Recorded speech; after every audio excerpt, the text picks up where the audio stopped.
ആരോമലേ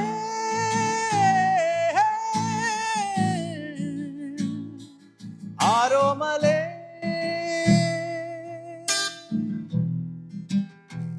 AR റഹ്മാന് തന്നെ കൊണ്ടൊരു പാട്ട് പാടിക്കണം. ഞാൻ കിളി പോയി ഇങ്ങനെ എന്താ പറയണ്ടെന്ന് അറിയില്ല. ഞാൻ എന്ത് AR റഹ്മാനോ? സ്വസ്തി സുമുഹൂർത്തം സുമംഗലീ ഭവാ മണവാട്ടി. സ്വസ്തി സ്വസ്തി സുമുഹൂർത്തം. ഇമോഷണലി ഏറ്റവും കൂടുതൽ സാറിനെ കണക്ട് ചെയ്ത സാറിന്റെ പാട്ട് ഏതാണ്? വെള്ളിത്തിരയില് ഹൃദയസഖി. എന്തിനു നിന്നൊമ്പരമിനിയും എന്തിനു നിന്നോവുകളിനിയും എന്നും നിൻ തുണയായി നിഴലായി നിന്നരികിൽ ഞാനുണ്ടല്ലോ.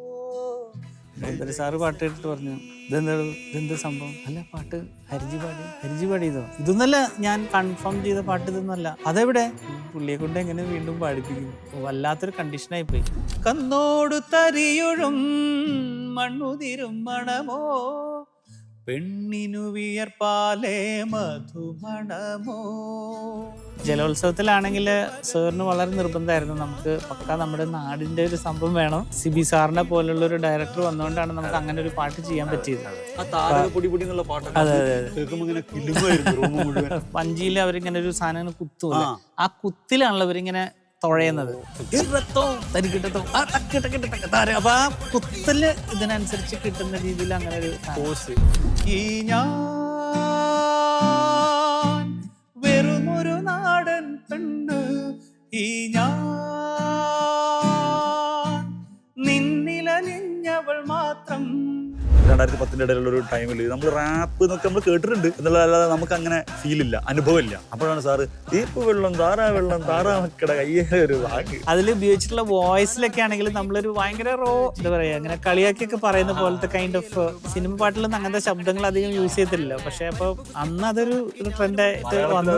അതെ, ഇവിടെ പറയുകയാണെന്നുള്ള പാട്ട് ആക്ച്വലി നമ്മൾ വന്നിട്ട് പറഞ്ഞു എനിക്ക് ഇങ്ങനെ ഒരു പാട്ട് വേണം. അപ്പൊ ആളുടെ മനസ്സിലുണ്ടായിരുന്ന ഒരു ബംഗാളി സോങ് എന്നെ കേൾപ്പിച്ചു.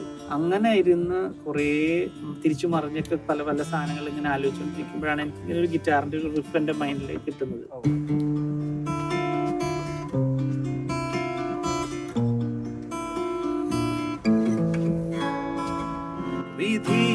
വിധിയിലെരിവേനലിൽ വിരഹമരുഭൂമിയിൽ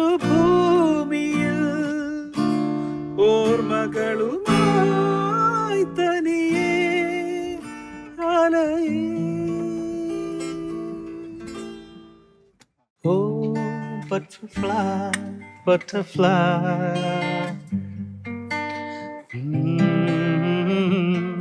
tarare tararira na na na na na na ri ri re ri ri ra na na na. Aha. Oh butterfly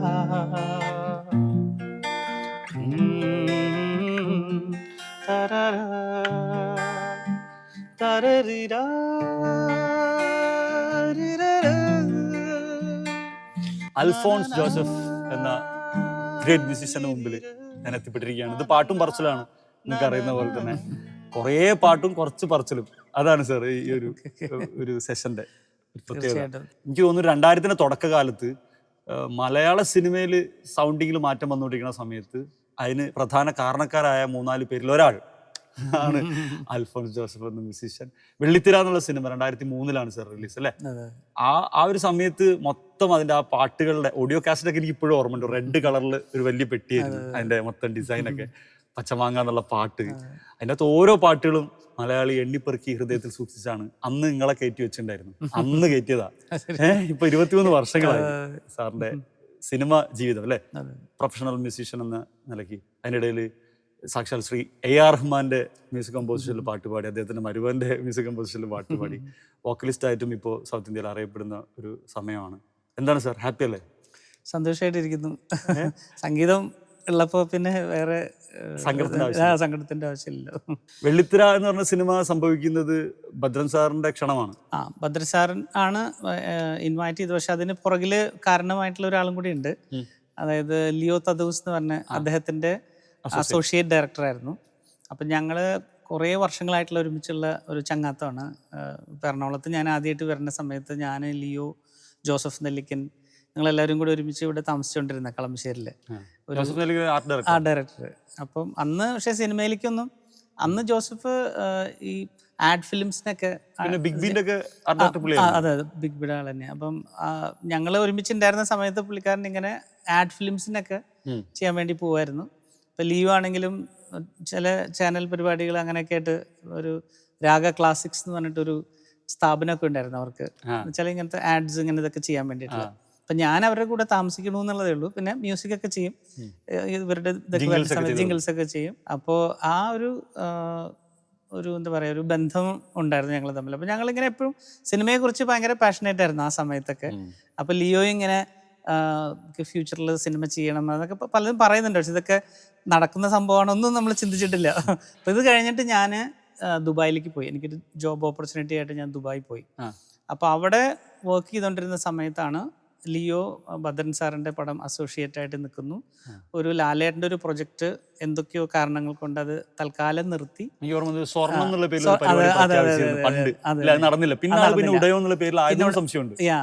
അത് പിന്നീടാണ് ഇത് വന്നത്. അപ്പോൾ ആ ഒരു ബ്രേക്കിന്റെ സമയമായപ്പോഴത്തേക്കും പെട്ടെന്ന് നമ്മുടെ ഗുഡ് നൈറ്റ് മോഹൻ സാറാണ് പറഞ്ഞത്, എടോ തൻ്റെ കയ്യിൽ ചെറിയ കഥകൾ വല്ലതും ഉണ്ടോ, അങ്ങനെയാണെങ്കിൽ നമുക്ക് അത് ഈ ഗ്യാപ്പിൽ നമുക്ക് ചെയ്താലോ എന്ന് പറഞ്ഞു. അപ്പോൾ ഭദ്ര സാറ് പറഞ്ഞു, അത് എൻ്റെ കയ്യിലൊരു കഥയുണ്ട്, ഒരു ഇച്ചിരി രസകരമായിട്ടുള്ളൊരു സംഭവമാണ്. അങ്ങനെ ഇതെല്ലാം പറഞ്ഞ് അവരുടെ ഡിസ്കഷൻ്റെ ഇടയിൽ പറഞ്ഞു, നമ്മൾ ഇത്രയും നാൾ എല്ലാം വലിയ പേര് കേട്ട മ്യൂസിക് ഡയറക്ടേഴ്സിനെ വെച്ചല്ലേ ചെയ്ത്, നമുക്കൊരു പുതിയ ആളെ ഇൻട്രൊഡ്യൂസ് ചെയ്താലോ എന്ന് അവർ ഒരു ലിഫ്റ്റിൽ ഇങ്ങനെ മുകളിലേക്ക് പോയിക്കൊണ്ടിരിക്കുക. ആ സമയത്താണ് ഈ ചർച്ച. അപ്പോൾ ഇവർ തമ്മിലിങ്ങനെ വർത്താനം പറഞ്ഞുകൊണ്ടിരിക്കുക. അപ്പോൾ ലിയോ മിണ്ടാണ്ട് ഇങ്ങനെ ഇരിപ്പുണ്ട്. ഒരു പുതിയ ആളെ ട്രൈ ചെയ്താലോ എന്ന് പറഞ്ഞപ്പോൾ ലിയോ പെട്ടെന്ന് പറഞ്ഞു, സാർ ഓർക്കുന്നുണ്ടോ, ഒരു അൽഫോൺസ് സാറിൻ്റെ വീട്ടിൽ വന്ന് സാറിനെ കണ്ടിട്ടുണ്ട്, റെക്സ് ബാൻഡ് എന്ന് പറഞ്ഞ. അപ്പോൾ പുള്ളിക്ക് അത് പെട്ടെന്ന് ഓർമ്മ വന്നു. അത് ശരിയാണല്ലോ, അവൻ കൊള്ളാമല്ലോ, എന്നാൽ അവനോടൊന്ന് പറ എങ്ങനെയാണെന്നുള്ള. അപ്പം ഇത് കഴിഞ്ഞ് ലിയോ എന്നെ വിളിച്ച് പറഞ്ഞു, ഇങ്ങനൊരു സംഭവം വന്നിട്ടുണ്ട്, ഭദ്രൻ സാറ് വിളിക്കും. അപ്പോൾ ഭദ്രൻ സാറിനെ സംസാരിക്കുന്ന സമയത്ത് ശ്രദ്ധിക്കേണ്ട ചില കാര്യങ്ങളുണ്ട്, അത് പറഞ്ഞു തന്നു. കോൺഫിഡൻ്റ് ആയിരിക്കണം, എന്ത് പറഞ്ഞാലും നീ ഒരു സംശയം ത്തോടു കൂടി നീ മറുപടി പറയരുത്, കോൺഫിഡൻ്റ് ആയിട്ട് പറയുക. ചെയ്യാൻ പറ്റുമെന്ന് വെച്ചാൽ ചെയ്യാൻ പറ്റും. അങ്ങനെ ഒരു എന്താ പറയുക, ഒരു കുറേ കാര്യങ്ങൾ എനിക്ക് പറഞ്ഞു തന്നു. അങ്ങനെ അവസാനം ഭദ്ര സാറ് വിളിച്ചു. അപ്പോൾ ഞാൻ കോൺഫിഡൻ്റ് ആയിട്ട് തന്നെ സംസാരിച്ചു. അപ്പോൾ സാറ് പറഞ്ഞു, ഒരു കാര്യം ചെയ്യേ, നീ സിറ്റുവേഷൻ പറഞ്ഞു തന്നു ഫോണിൽ കൂടെ തന്നെ. കുറേ പാട്ടുകളുണ്ട്, പക്ഷെ ഒരു പാട്ടിൻ്റെ സിറ്റുവേഷൻ ഞാൻ പറഞ്ഞുതരാം, നീ ആയിരുന്നു നിന്ന് വർക്ക് ചെയ്യേ, എന്നിട്ട് നീ നാട്ടിലേക്ക് പോവാ, ട്യൂണും കൊണ്ട് പോകാമെന്ന് പറഞ്ഞു. അങ്ങനെ ആ സിറ്റുവേഷൻ വെച്ച് ഞാനൊരു 3-4 ട്യൂണുകൾ ഉണ്ടാക്കി. അതുപോലെ ഞാൻ നേരത്തെയും ചെയ്ത ട്യൂണും ഉണ്ടായിരുന്നു, അതും ഞാൻ അതിൻ്റെ കൂടെ റെക്കോർഡ് ചെയ്തു. അങ്ങനെയാണ് നാട്ടിലേക്ക് വരുന്നത്. ഇപ്പോൾ ഇവിടെ വന്നു കഴിഞ്ഞപ്പോഴത്തേക്കും പാട്ട് കേൾപ്പിച്ചപ്പോൾ പുള്ളിക്ക് ഇഷ്ടമായി. ഫസ്റ്റ് ഹിയറിംഗ് തന്നെ അത് കുടമ്പലിലെ കടവിലായിരുന്നു. അപ്പൊ ആ പാട്ട് ഞാൻ ദുബായ് വെച്ച് കമ്പോസ് ചെയ്തു. ഇതിനു വേണ്ടി തന്നെ ചെയ്തതാ. കുടമുല്ല കടവിൽ ഈ പുഴയരികിൽ ഉടയാട നനച്ചു കുളിക്കും പുലരൊളിയേ, പവനൊഴുകുന്ന പുഴയിൽ മതിവരുവോളം നീന്താൻ ഇനി നീയും പോരുന്നോ, കുടമുല്ലക്കടവിൽ ഈ പുഴയരികിൽ ഉടയാട നനച്ചു കുളിക്കും പുലരൊളിയേ, പവനൊഴുകുന്ന പുഴയിൽ മതിവരുവോളം നീന്താൻ ഇനി നീയും പോരുന്നോ. ഇതിൽ ഈ വെള്ളിത്തിര ആൽബത്തില് ഫസ്റ്റ് ഓഫ് കോഴ്സ് പച്ചമാങ്ങാണ് മലയാളികളുടെ വീടുകളിലേക്ക് എത്തിയത്. ഫസ്റ്റ് ഞാൻ ഓർക്കുന്നു, ഞങ്ങളെ വീടിന്റെ അടുത്തുണ്ടായിരുന്ന ഒരു കാസറ്റ് ഓഡിയോ കാസറ്റ് ഷോപ്പ് എന്ന ഒച്ചത്തിൽ ഇങ്ങനെ പാട്ട് കേൾക്കുന്നത്. അപ്പൊ ഇതെന്താ AR റഹ്മാന്റെ ഒക്കെ പാട്ടുകളെ പോലെ എന്ന് തോന്നിയിട്ട് അന്ന് സ്കൂളിൽ പഠിക്കുന്നു. ഓടിച്ചെന്ന് നോക്കുമ്പോൾ അവിടുത്തെ കടക്കാരൻ സുധിയേട്ടൻ പറഞ്ഞാ, പുതിയ സാധനടാ, അതല്ല പൃഥ്വിരാജിന്റെ പുതിയ സിനിമയാണ്, നന്ദനത്തിലെ ചെക്കൻ്റെ, സുകുമാരന്റെ മോന്റെ പുതിയ പടം എന്നൊക്കെ പറഞ്ഞിട്ട് കാണിച്ചത് റെഡ് കളർ പെട്ടിയാ. അപ്പൊ ഓഫ് കോഴ്സ് നമുക്ക് കുട്ടികൾക്കൊക്കെ പച്ചമാങ്ങ വേറെ കൈൻഡ് ഓഫ് പാട്ടാണല്ലോ. അതിന്റെ അത് മെലോഡിയസ് ആണ്, റിതമിക് ആണ്, ഭയങ്കര എല്ലാവർക്കും ഒരേപോലെ പാടാനും ഏറ്റെടുക്കാനും പറ്റും. അതിന്റെ ശേഷം പിന്നെ ഇന്നും ഈ ഓട്ടോഗ്രാഫിലൊക്കെ സൂക്ഷിക്കുന്ന വരികളെ പോലെ എല്ലാവരും കൊണ്ടുനടക്കുന്ന നീ മണി മുകിൽ ആളുകളും ഹൃദയസഖിയൊക്കെ ഹിറ്റാവുന്നു. പക്ഷെ ആ ആൽബത്തിലെ എല്ലാ പാട്ടുകളും ഒരേപോലെ ഹിറ്റായി നിൽക്കുന്ന സമയത്ത് ഒരിത്തിരി മാറി നിന്ന പാട്ടാണ് ഞാൻ ഇപ്പൊ പറഞ്ഞ പാട്ട് കുടമല്ലക്കടവിൽ. അത് പ്രീഷ്യസ് മെലഡിയാണ്. എന്നിട്ട് പിന്നെ ആ യാത്ര തിരിച്ചിവിടെ വന്നതിന് ശേഷം പിന്നെ അടുത്തടുത്ത പാട്ടുകളുടെ സിറ്റുവേഷൻസ് പറയുന്നു, കമ്പോസ് ചെയ്യുന്നു. അപ്പം രണ്ടാമതായിട്ട് ചെയ്തതായിരുന്നു പച്ചമാങ്ങയായിരുന്നു. രണ്ടാമത് ചെയ്ത് പച്ചമാങ്ങ. അപ്പം പച്ചമാങ്ങ ചെയ്ത് അതിൻ്റെ അനുപല്ലവി കുറേ പ്രാവശ്യം മാറ്റങ്ങൾ വരുത്തി. അതെന്ന് വെച്ച് കഴിഞ്ഞാൽ എല്ലാം ഓക്കെ ഒക്കെ പറഞ്ഞ് എല്ലാം ഫൈനലൈസ് ചെയ്ത് ഞങ്ങൾ പതുക്കെ ഓർക്കസ്ട്രേഷൻ സ്റ്റാർട്ട് ചെയ്തു. ആ സമയത്ത് സാറ് വന്നിട്ട് പറഞ്ഞു, എടാ നമുക്ക് ആ അനുപല്ലവി ഒന്നും കൂടി ഒന്ന് നമുക്കൊന്ന് പിടിക്കാം, അത് കുറച്ചും കൂടി ഒന്ന് എന്തെങ്കിലും ഒരു സംഭവം വരണം എന്ന്. ആദ്യത്തെ ഞാനിപ്പോൾ ഓർക്കുന്നില്ല, കാര്യം ഇത് കുറേ ഇതായല്ലോ. പക്ഷെ അത് എന്ന് വെച്ച് കഴിഞ്ഞാല് ഇത്രക്കും കൂടി ചടുലമായിരുന്നില്ല അത്. നേരത്തെ കുറച്ചുകൂടി മെലോഡിയസ് ആയിരുന്നു. അപ്പൊ ഞാൻ ഓർത്തത് പല്ലവി നല്ല ടെമ്പോയിൽ കൊടുക്കുക, അനുപല്ലവി വരുമ്പോഴത്തേക്കും കുറച്ചും കൂടി ഒരു ഇമ്പത്തിൽ പോവാം എന്നുള്ളതായിരുന്നു. അപ്പൊ സാറിന് പക്ഷെ അത് കുറച്ചും കൂടി ഒരു മൂവ്മെന്റ് അതിനകത്ത് വരണമെന്നുണ്ടായിരുന്നു. അപ്പൊ അത് ആ രീതിയിലാണ് അതിങ്ങനെ വന്നത്. ഓ പതിരാണിപ്പാടത്ത്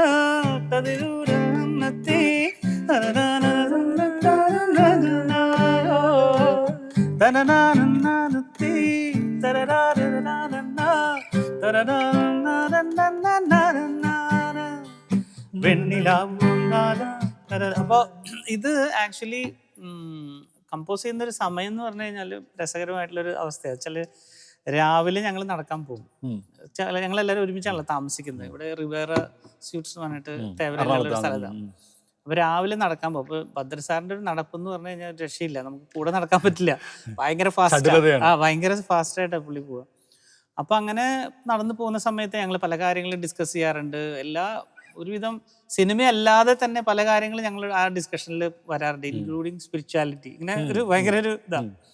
അങ്ങനെ ഇരിക്കുന്ന സമയത്ത് ഒരു ദിവസം പറയാ, എടാ നീ ആ ഗിറ്റാറും എടുത്തേന്ന് പറഞ്ഞു നടക്കുന്നതിൻ്റെ ഇടയിൽ. അപ്പൊ ഞാൻ വിചാരിച്ചു മേ ബി അവിടെ എവിടെയെങ്കിലും ഇരുന്നിട്ട് പതുക്കെ നോക്കാനായിരിക്കും വിചാരിച്ചു. പക്ഷെ പുള്ളി നടപ്പില്ല തന്നെയാ. പുള്ളി നീ ആ ഗിറ്റാർ എടുത്തിട്ട് വാ. അപ്പൊ ഞാൻ ഈ ഗിറ്റാറും പിടിച്ചോണ്ട്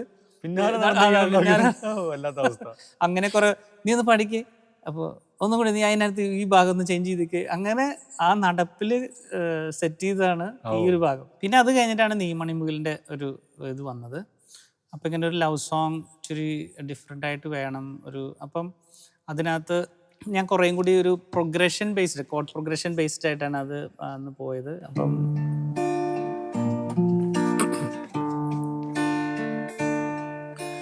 നീ മണിമുകിലാടകളാടിയുലഞ്ഞൊരു മിന്നൽ, മിഴികളിലായിരം പരിഭവമൊഴുകിയ മേടത്തിങ്കൾ ചന്തം, വെളിപ്പൂവിൻ നാണം ഈ ഞാൻ, വെറുമൊരു നാടൻ പെണ്ണ് ഈ ഞാൻ, നിന്നിലലിഞ്ഞവൾ മാത്രം നീ, മണിമുകിലാടകളാടിയുലഞ്ഞൊരു മിന്നൽ, മിഴികളിലായിരം പരിഭവമൊഴുകിയ മേടത്തിങ്കൾ ചന്തം, വേളിപ്പൂവിൻ നാണം, മിന്നലഴകേ ഒന്നു നില്ല്, എന്തു ദാഹം കണ്ടു നിൽക്കാൻ, കന്നിമഴവില്ലേ ഒന്നരികിൽ നില്ലു നീ, നൂറു നിറമോടെ എന്നരികിൽ നില്ലു നീ, നീയില്ല എങ്കിൽ എൻ ഹൃദയവർണ്ണങ്ങളുണ്ടോ, ഞാനില്ല എങ്കിൽ നിൻ ഹൃദയ നന്നങ്ങളുണ്ടോ, അത്രമേലൊന്നാണു നമ്മൾ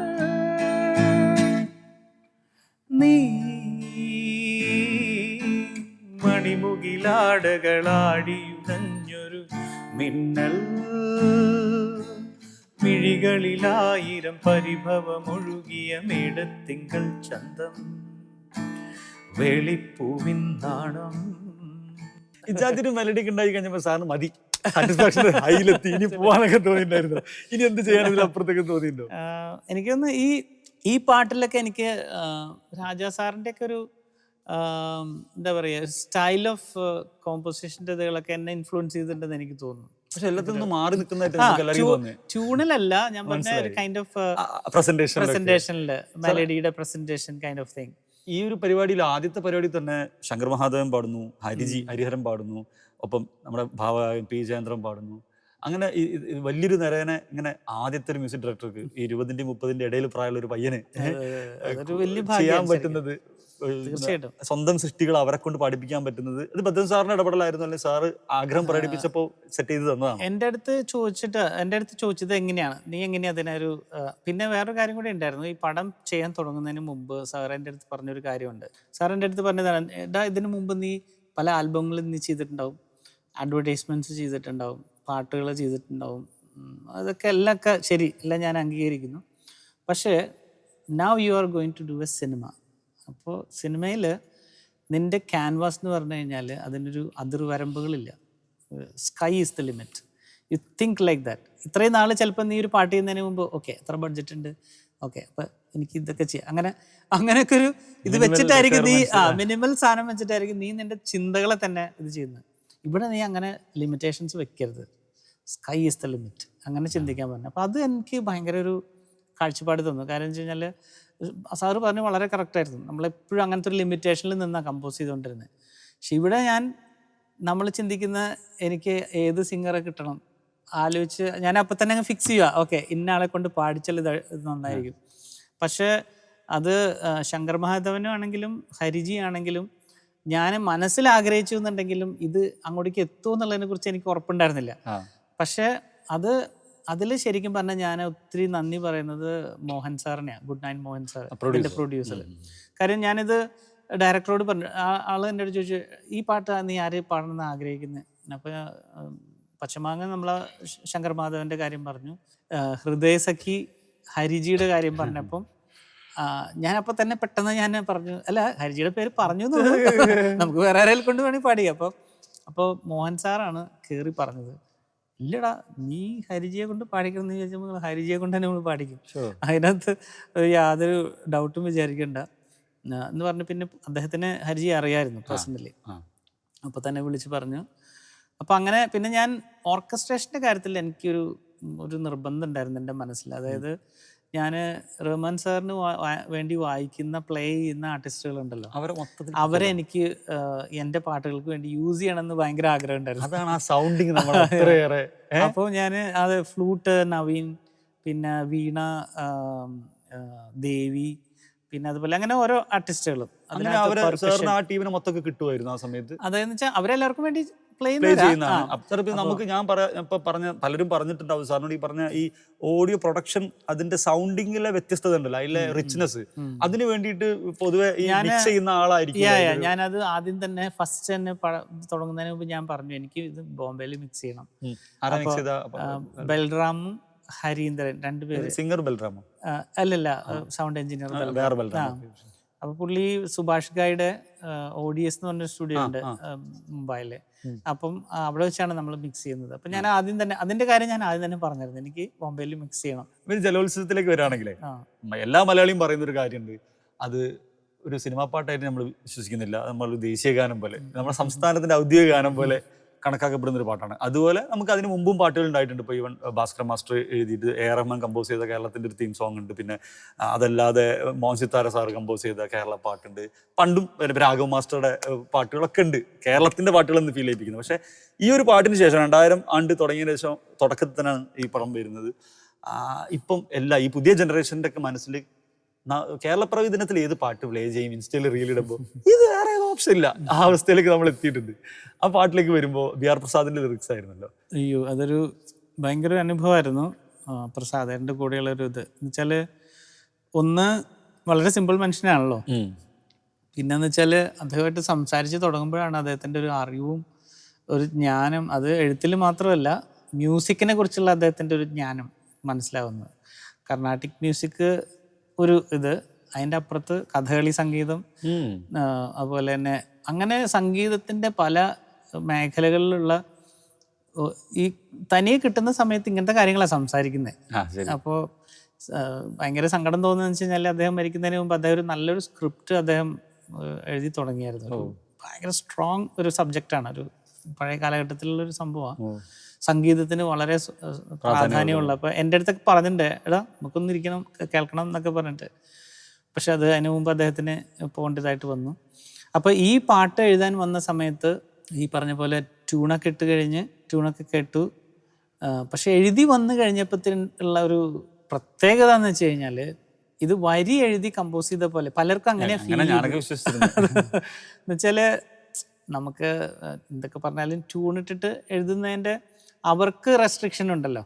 ലൈക്ക് എഴുതുന്ന ആൾക്ക് വെച്ചാൽ നമ്മളൊരു ട്യൂൺ ഇട്ടു, ആ ട്യൂണിലേക്ക് ആ സിലബിളിനനുസരിച്ചിട്ട് മനസ്സിലുള്ളൊരു സംഭവം കൊണ്ടുവന്ന് വെക്കാനുള്ളൊരു പദം വേണമല്ലോ കറക്റ്റായിട്ട്.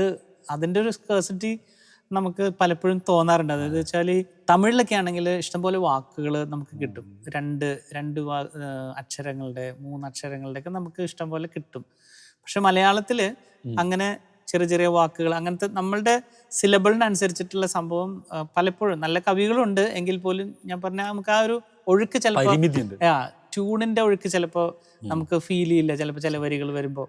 എന്നാൽ ഇത് ശരിക്കും പറഞ്ഞാൽ ഇത് അതിനു വേണ്ടി എന്താ പറയുക, നേരത്തെ എഴുതിയ ഒരു വരിയിൽ കമ്പോസ് ചെയ്ത പോലത്തെ ഒരു ഫീലിന്റെ സംഭവമാണ്. അതൊരു അദ്ദേഹത്തിന്റെ ഒരു ഭയങ്കര ഒരു പ്രതിഭ തന്നെയാണെന്ന് വേണമെങ്കിൽ പറയാം. അത് സാറ് ട്യൂൺ ഇട്ട് കൊടുത്ത് ഇവിടെ തന്നെ പാട്ടാക്കി തന്നു അല്ലേ? അതൊന്ന് ഞങ്ങൾക്ക് അനുപല്ലവിയില് കന്നോടു തരിയൊഴും മണ്ണുതിരും മണമോ, പെണ്ണിനു വിയർപ്പാലേ മധുമണമോ, ഞാറ്റോല പച്ചവള പൊന്നിൻ ചെളിക്കൊലുസ്, പെണ്ണിവൾ കളമാറ്റും കളമൊഴിയാൾ, കൊച്ചികൾ പകൽ നീളക്കിനാ കാണും, മുട്ടിടും അനുരാഗ കരൾ പോലെ, മണ്ണിനും ഇവൾ പോലെ മനം തുടിക്കും, പാടാ കുട്ടനാടിൻ നീണം കേരനിരകളാടും ഒരു ഹരിത ചാരുതീരം, പുഴയൂരം കളമേളം കവിത പാടും തീരം, കായലലകൾ പുൽകും തണുവലിയുമീറൻ കാറ്റിൻ ഇളഞ്ഞാറിൻ നിലയാടും, കുളിരുലാവും നാട് നിറപൊലിയേകാമെന്നറിയ നേരിനാൽ, പുതുവിള നേരുന്നോരിനിയ നാടിതാ, പാടാ കുട്ടനാടിൻ നീണം തെയ് തെയ് തെയ് തെയ് താരാ തെയ് തെയ് തോ, തെയ് തെയ് തെയ് തെയ് താരാ തെയ് തെയ് തോ, തെയ് തെയ് തെയ് തെയ് താരാ.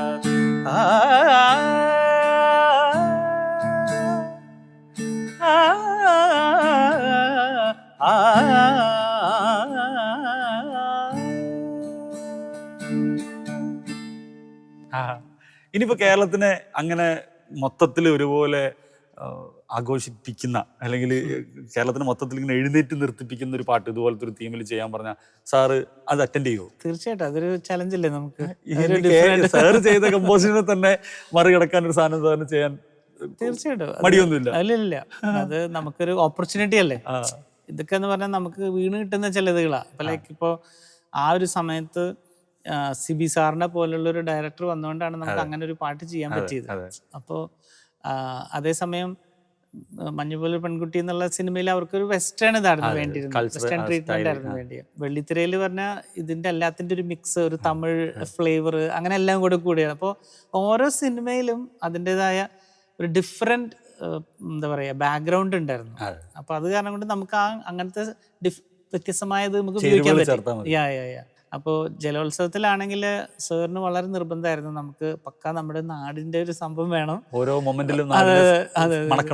അതെ, അതിനു വേണ്ടി എന്നെ കൊണ്ടുപോയി അവിടെ കുട്ടനാട് കാണിച്ചു, ആലപ്പുഴ കൊണ്ടുവന്ന് കാണിച്ചു താറാവിൻകൂട്ട്. അപ്പൊ ഈ കഥ കേൾക്കുന്ന നേരത്ത് നമുക്കിതൊന്നും ഫീൽ ചെയ്യുന്നില്ല. കാര്യം താറാവിൻകൂട്ട് എന്ന് പറയുമ്പോ താറാവിന്റെ, പക്ഷെ അവിടെ ചെന്ന് കഴിഞ്ഞപ്പോഴാണ് എന്താണ് സാർ ഉദ്ദേശിച്ചെന്നുള്ള സംഭവം മനസ്സിലായത്. അവിടെ ഇങ്ങനെ ഒരു ഇതാണല്ലോ, ഒരു വേറൊരു മൂഡാണല്ലോ അവിടുത്തെ സംഭവങ്ങള്.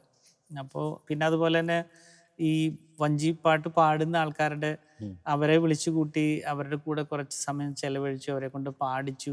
ആ താരക പൊടി പൊടി എന്നുള്ള പാട്ടൊക്കെ കേൾക്കുമ്പോൾ ഇങ്ങനെ കിലുങ്ങുമായിരുന്നു, റൂം മുഴുവൻ മൊത്തം കുലുങ്ങുമായിരുന്നു.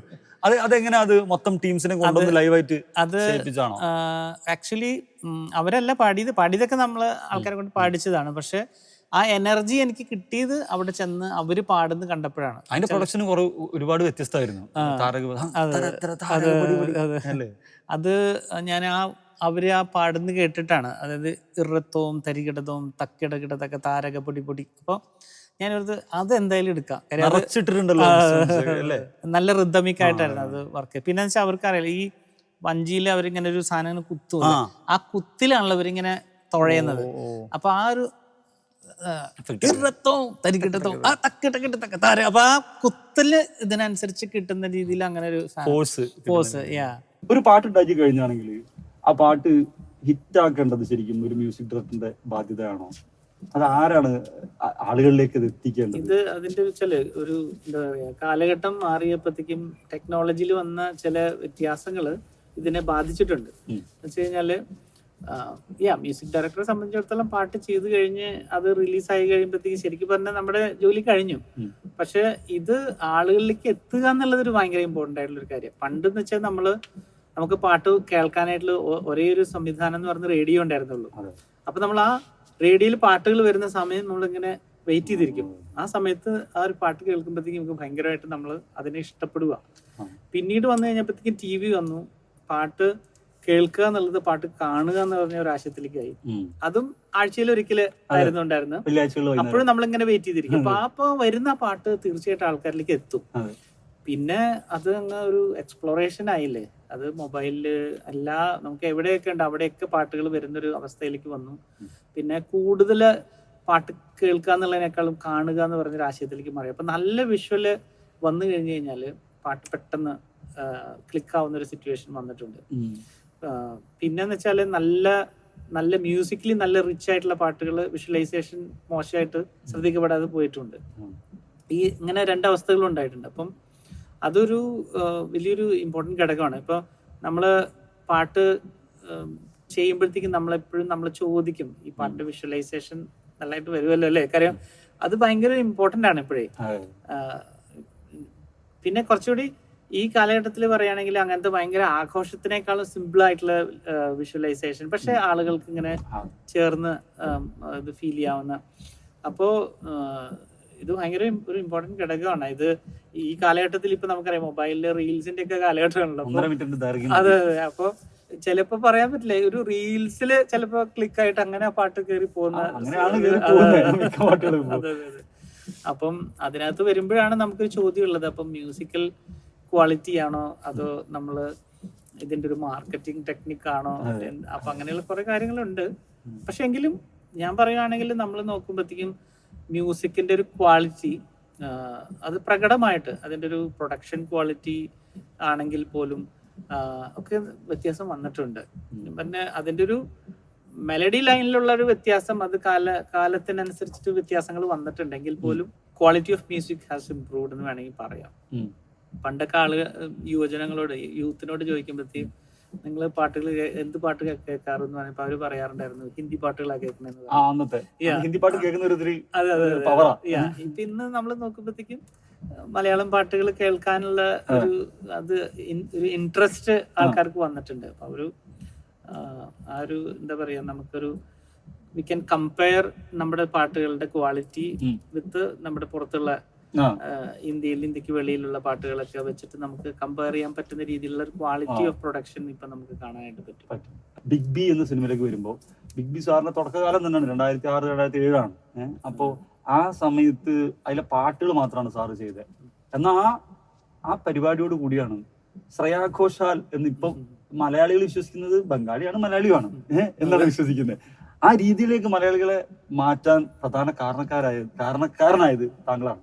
താങ്കളുടെ ഒരു ശ്രമമാണ് ശ്രേയാ ഘോഷാൽ മലയാളത്തിൻ്റെത് കൂടിയായി മാറിയത്.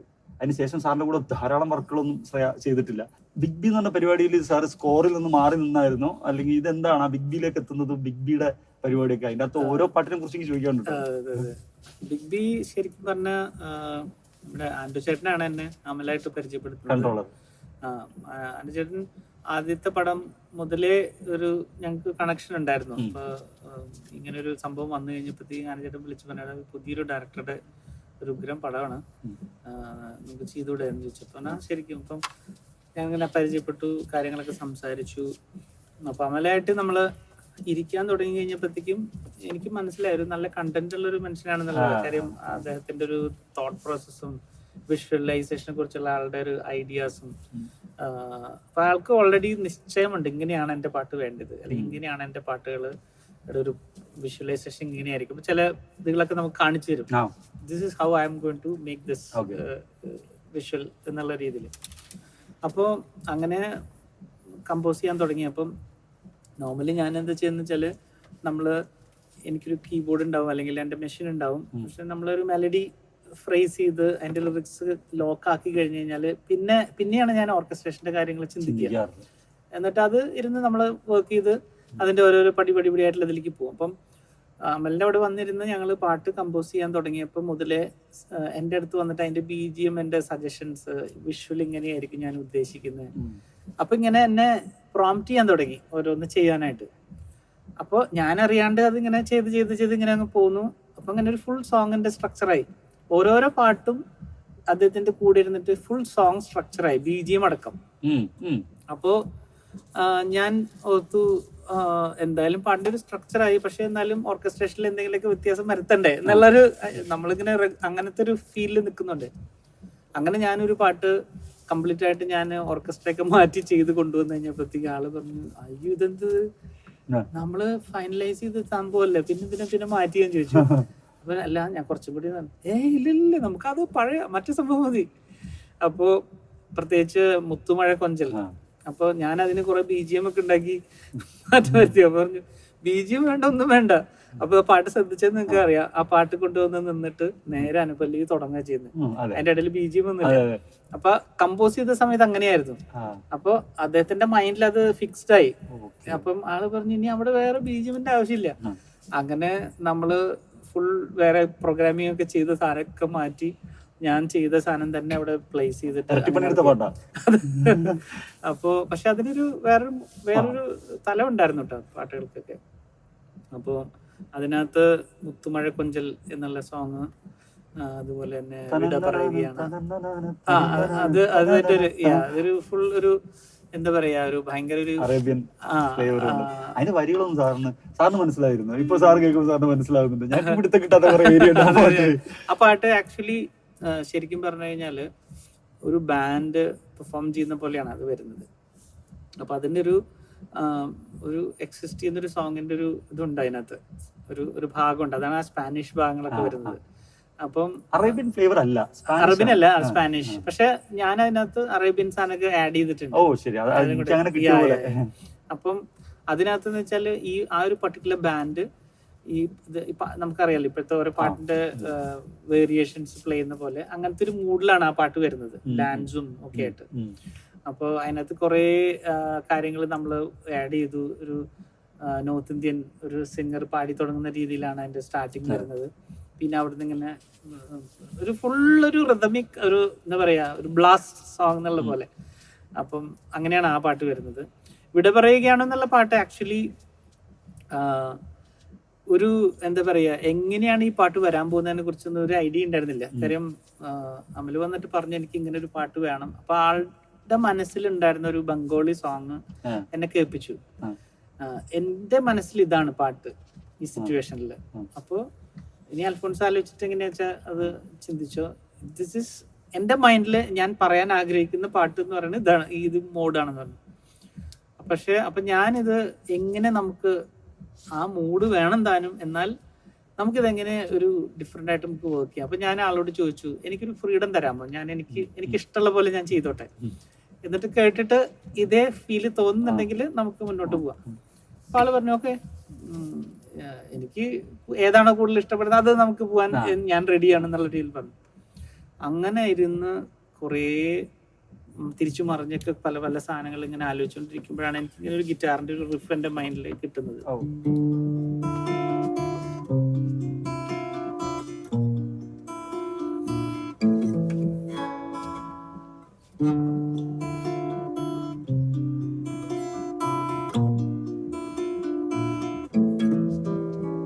ഇങ്ങനെ ഒരു സംഭവം ഒരു ഫ്രേസ് ഇങ്ങനെ വരുന്നത്. അപ്പൊ അത് വെച്ചിട്ട് ആ ഇതിന്റെ കൂടെയാണ് ട്യൂണ് പതുക്കെ വന്നത്. വിട പറയുകയാണോ ചിരിയുടെ വെൺപ്രാവുകൾ, ഇരുളടയുകയാണോ മിഴിയിണയുടെ കൂടുകൾ, വിധിയിലെരിവേനലിൻ വിരഹമരുഭൂമിയിൽ ഓർമ്മകളുമായി തനിയേ അലയേ. വിട പറയുകയാണോ ചിരിയുടെ വെൺപ്രാവുകൾ, ഇരുളടയുകയാണോ വീണയുടെ കൂടുകൾ, വിധിയിലെരിവേനലിൽ വിരഹമരുഭൂമിയിൽ ഓർമ്മകളുമായി തനിയേ അലയേ.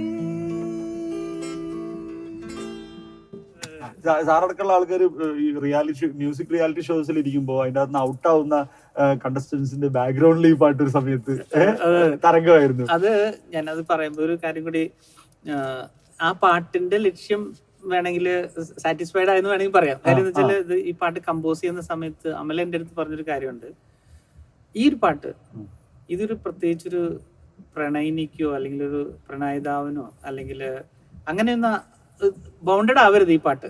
ഇത് ആർക്കാണെങ്കിലും അതെ, അതൊരു അപ്പനും മോനും ഒരു സെപ്പറേഷൻ ഫീൽ ചെയ്യുന്ന സമയത്താകാം, അമ്മയും മോനും ആകാം, ഭാര്യയും ഭർത്താവും ആകാം, അല്ലെങ്കിൽ ഒരു ലവറും അത് ആകാം, ഒരു എന്താ പറയാ പ്രായമായിട്ടുള്ള ഒരു ആൾക്ക് ഒരു ചെറിയ കുട്ടിയോട് തോന്നുന്നത്, എന്ത് ഒരു വേർപാടിന്റെ ഒരു സിറ്റുവേഷൻ വന്നാലും ഈ പാട്ട് അവർക്ക് ഫീൽ ചെയ്യണം അവരുടെ പാട്ടാണ്.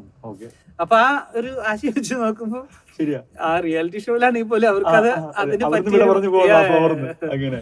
ശ്രേയ ഘോഷലിലേക്ക് ഇങ്ങനെ എത്തുന്നു. ശ്രേയ ഘോഷലിന്റെ അന്നേ തുടക്കത്തിലെ സാർ ശ്രദ്ധിച്ചിട്ടുണ്ടാവും അല്ലെ? ശ്രേയ ഘോഷലിന്റെ പാട്ടുകൾ എനിക്ക് ഭയങ്കര ഇഷ്ടമായിരുന്നു. ഞാൻ ആക്ച്വലി ഇതിന് മുൻപ് ഒരു ആൽബം സോങ് അല്ല, ആക്ച്വലി ഞങ്ങള് രഞ്ജിത്ത് സാറിന്റെ ഒരു പടം ഞാൻ കമ്മിറ്റ് ചെയ്തിട്ടുണ്ടായിരുന്നു.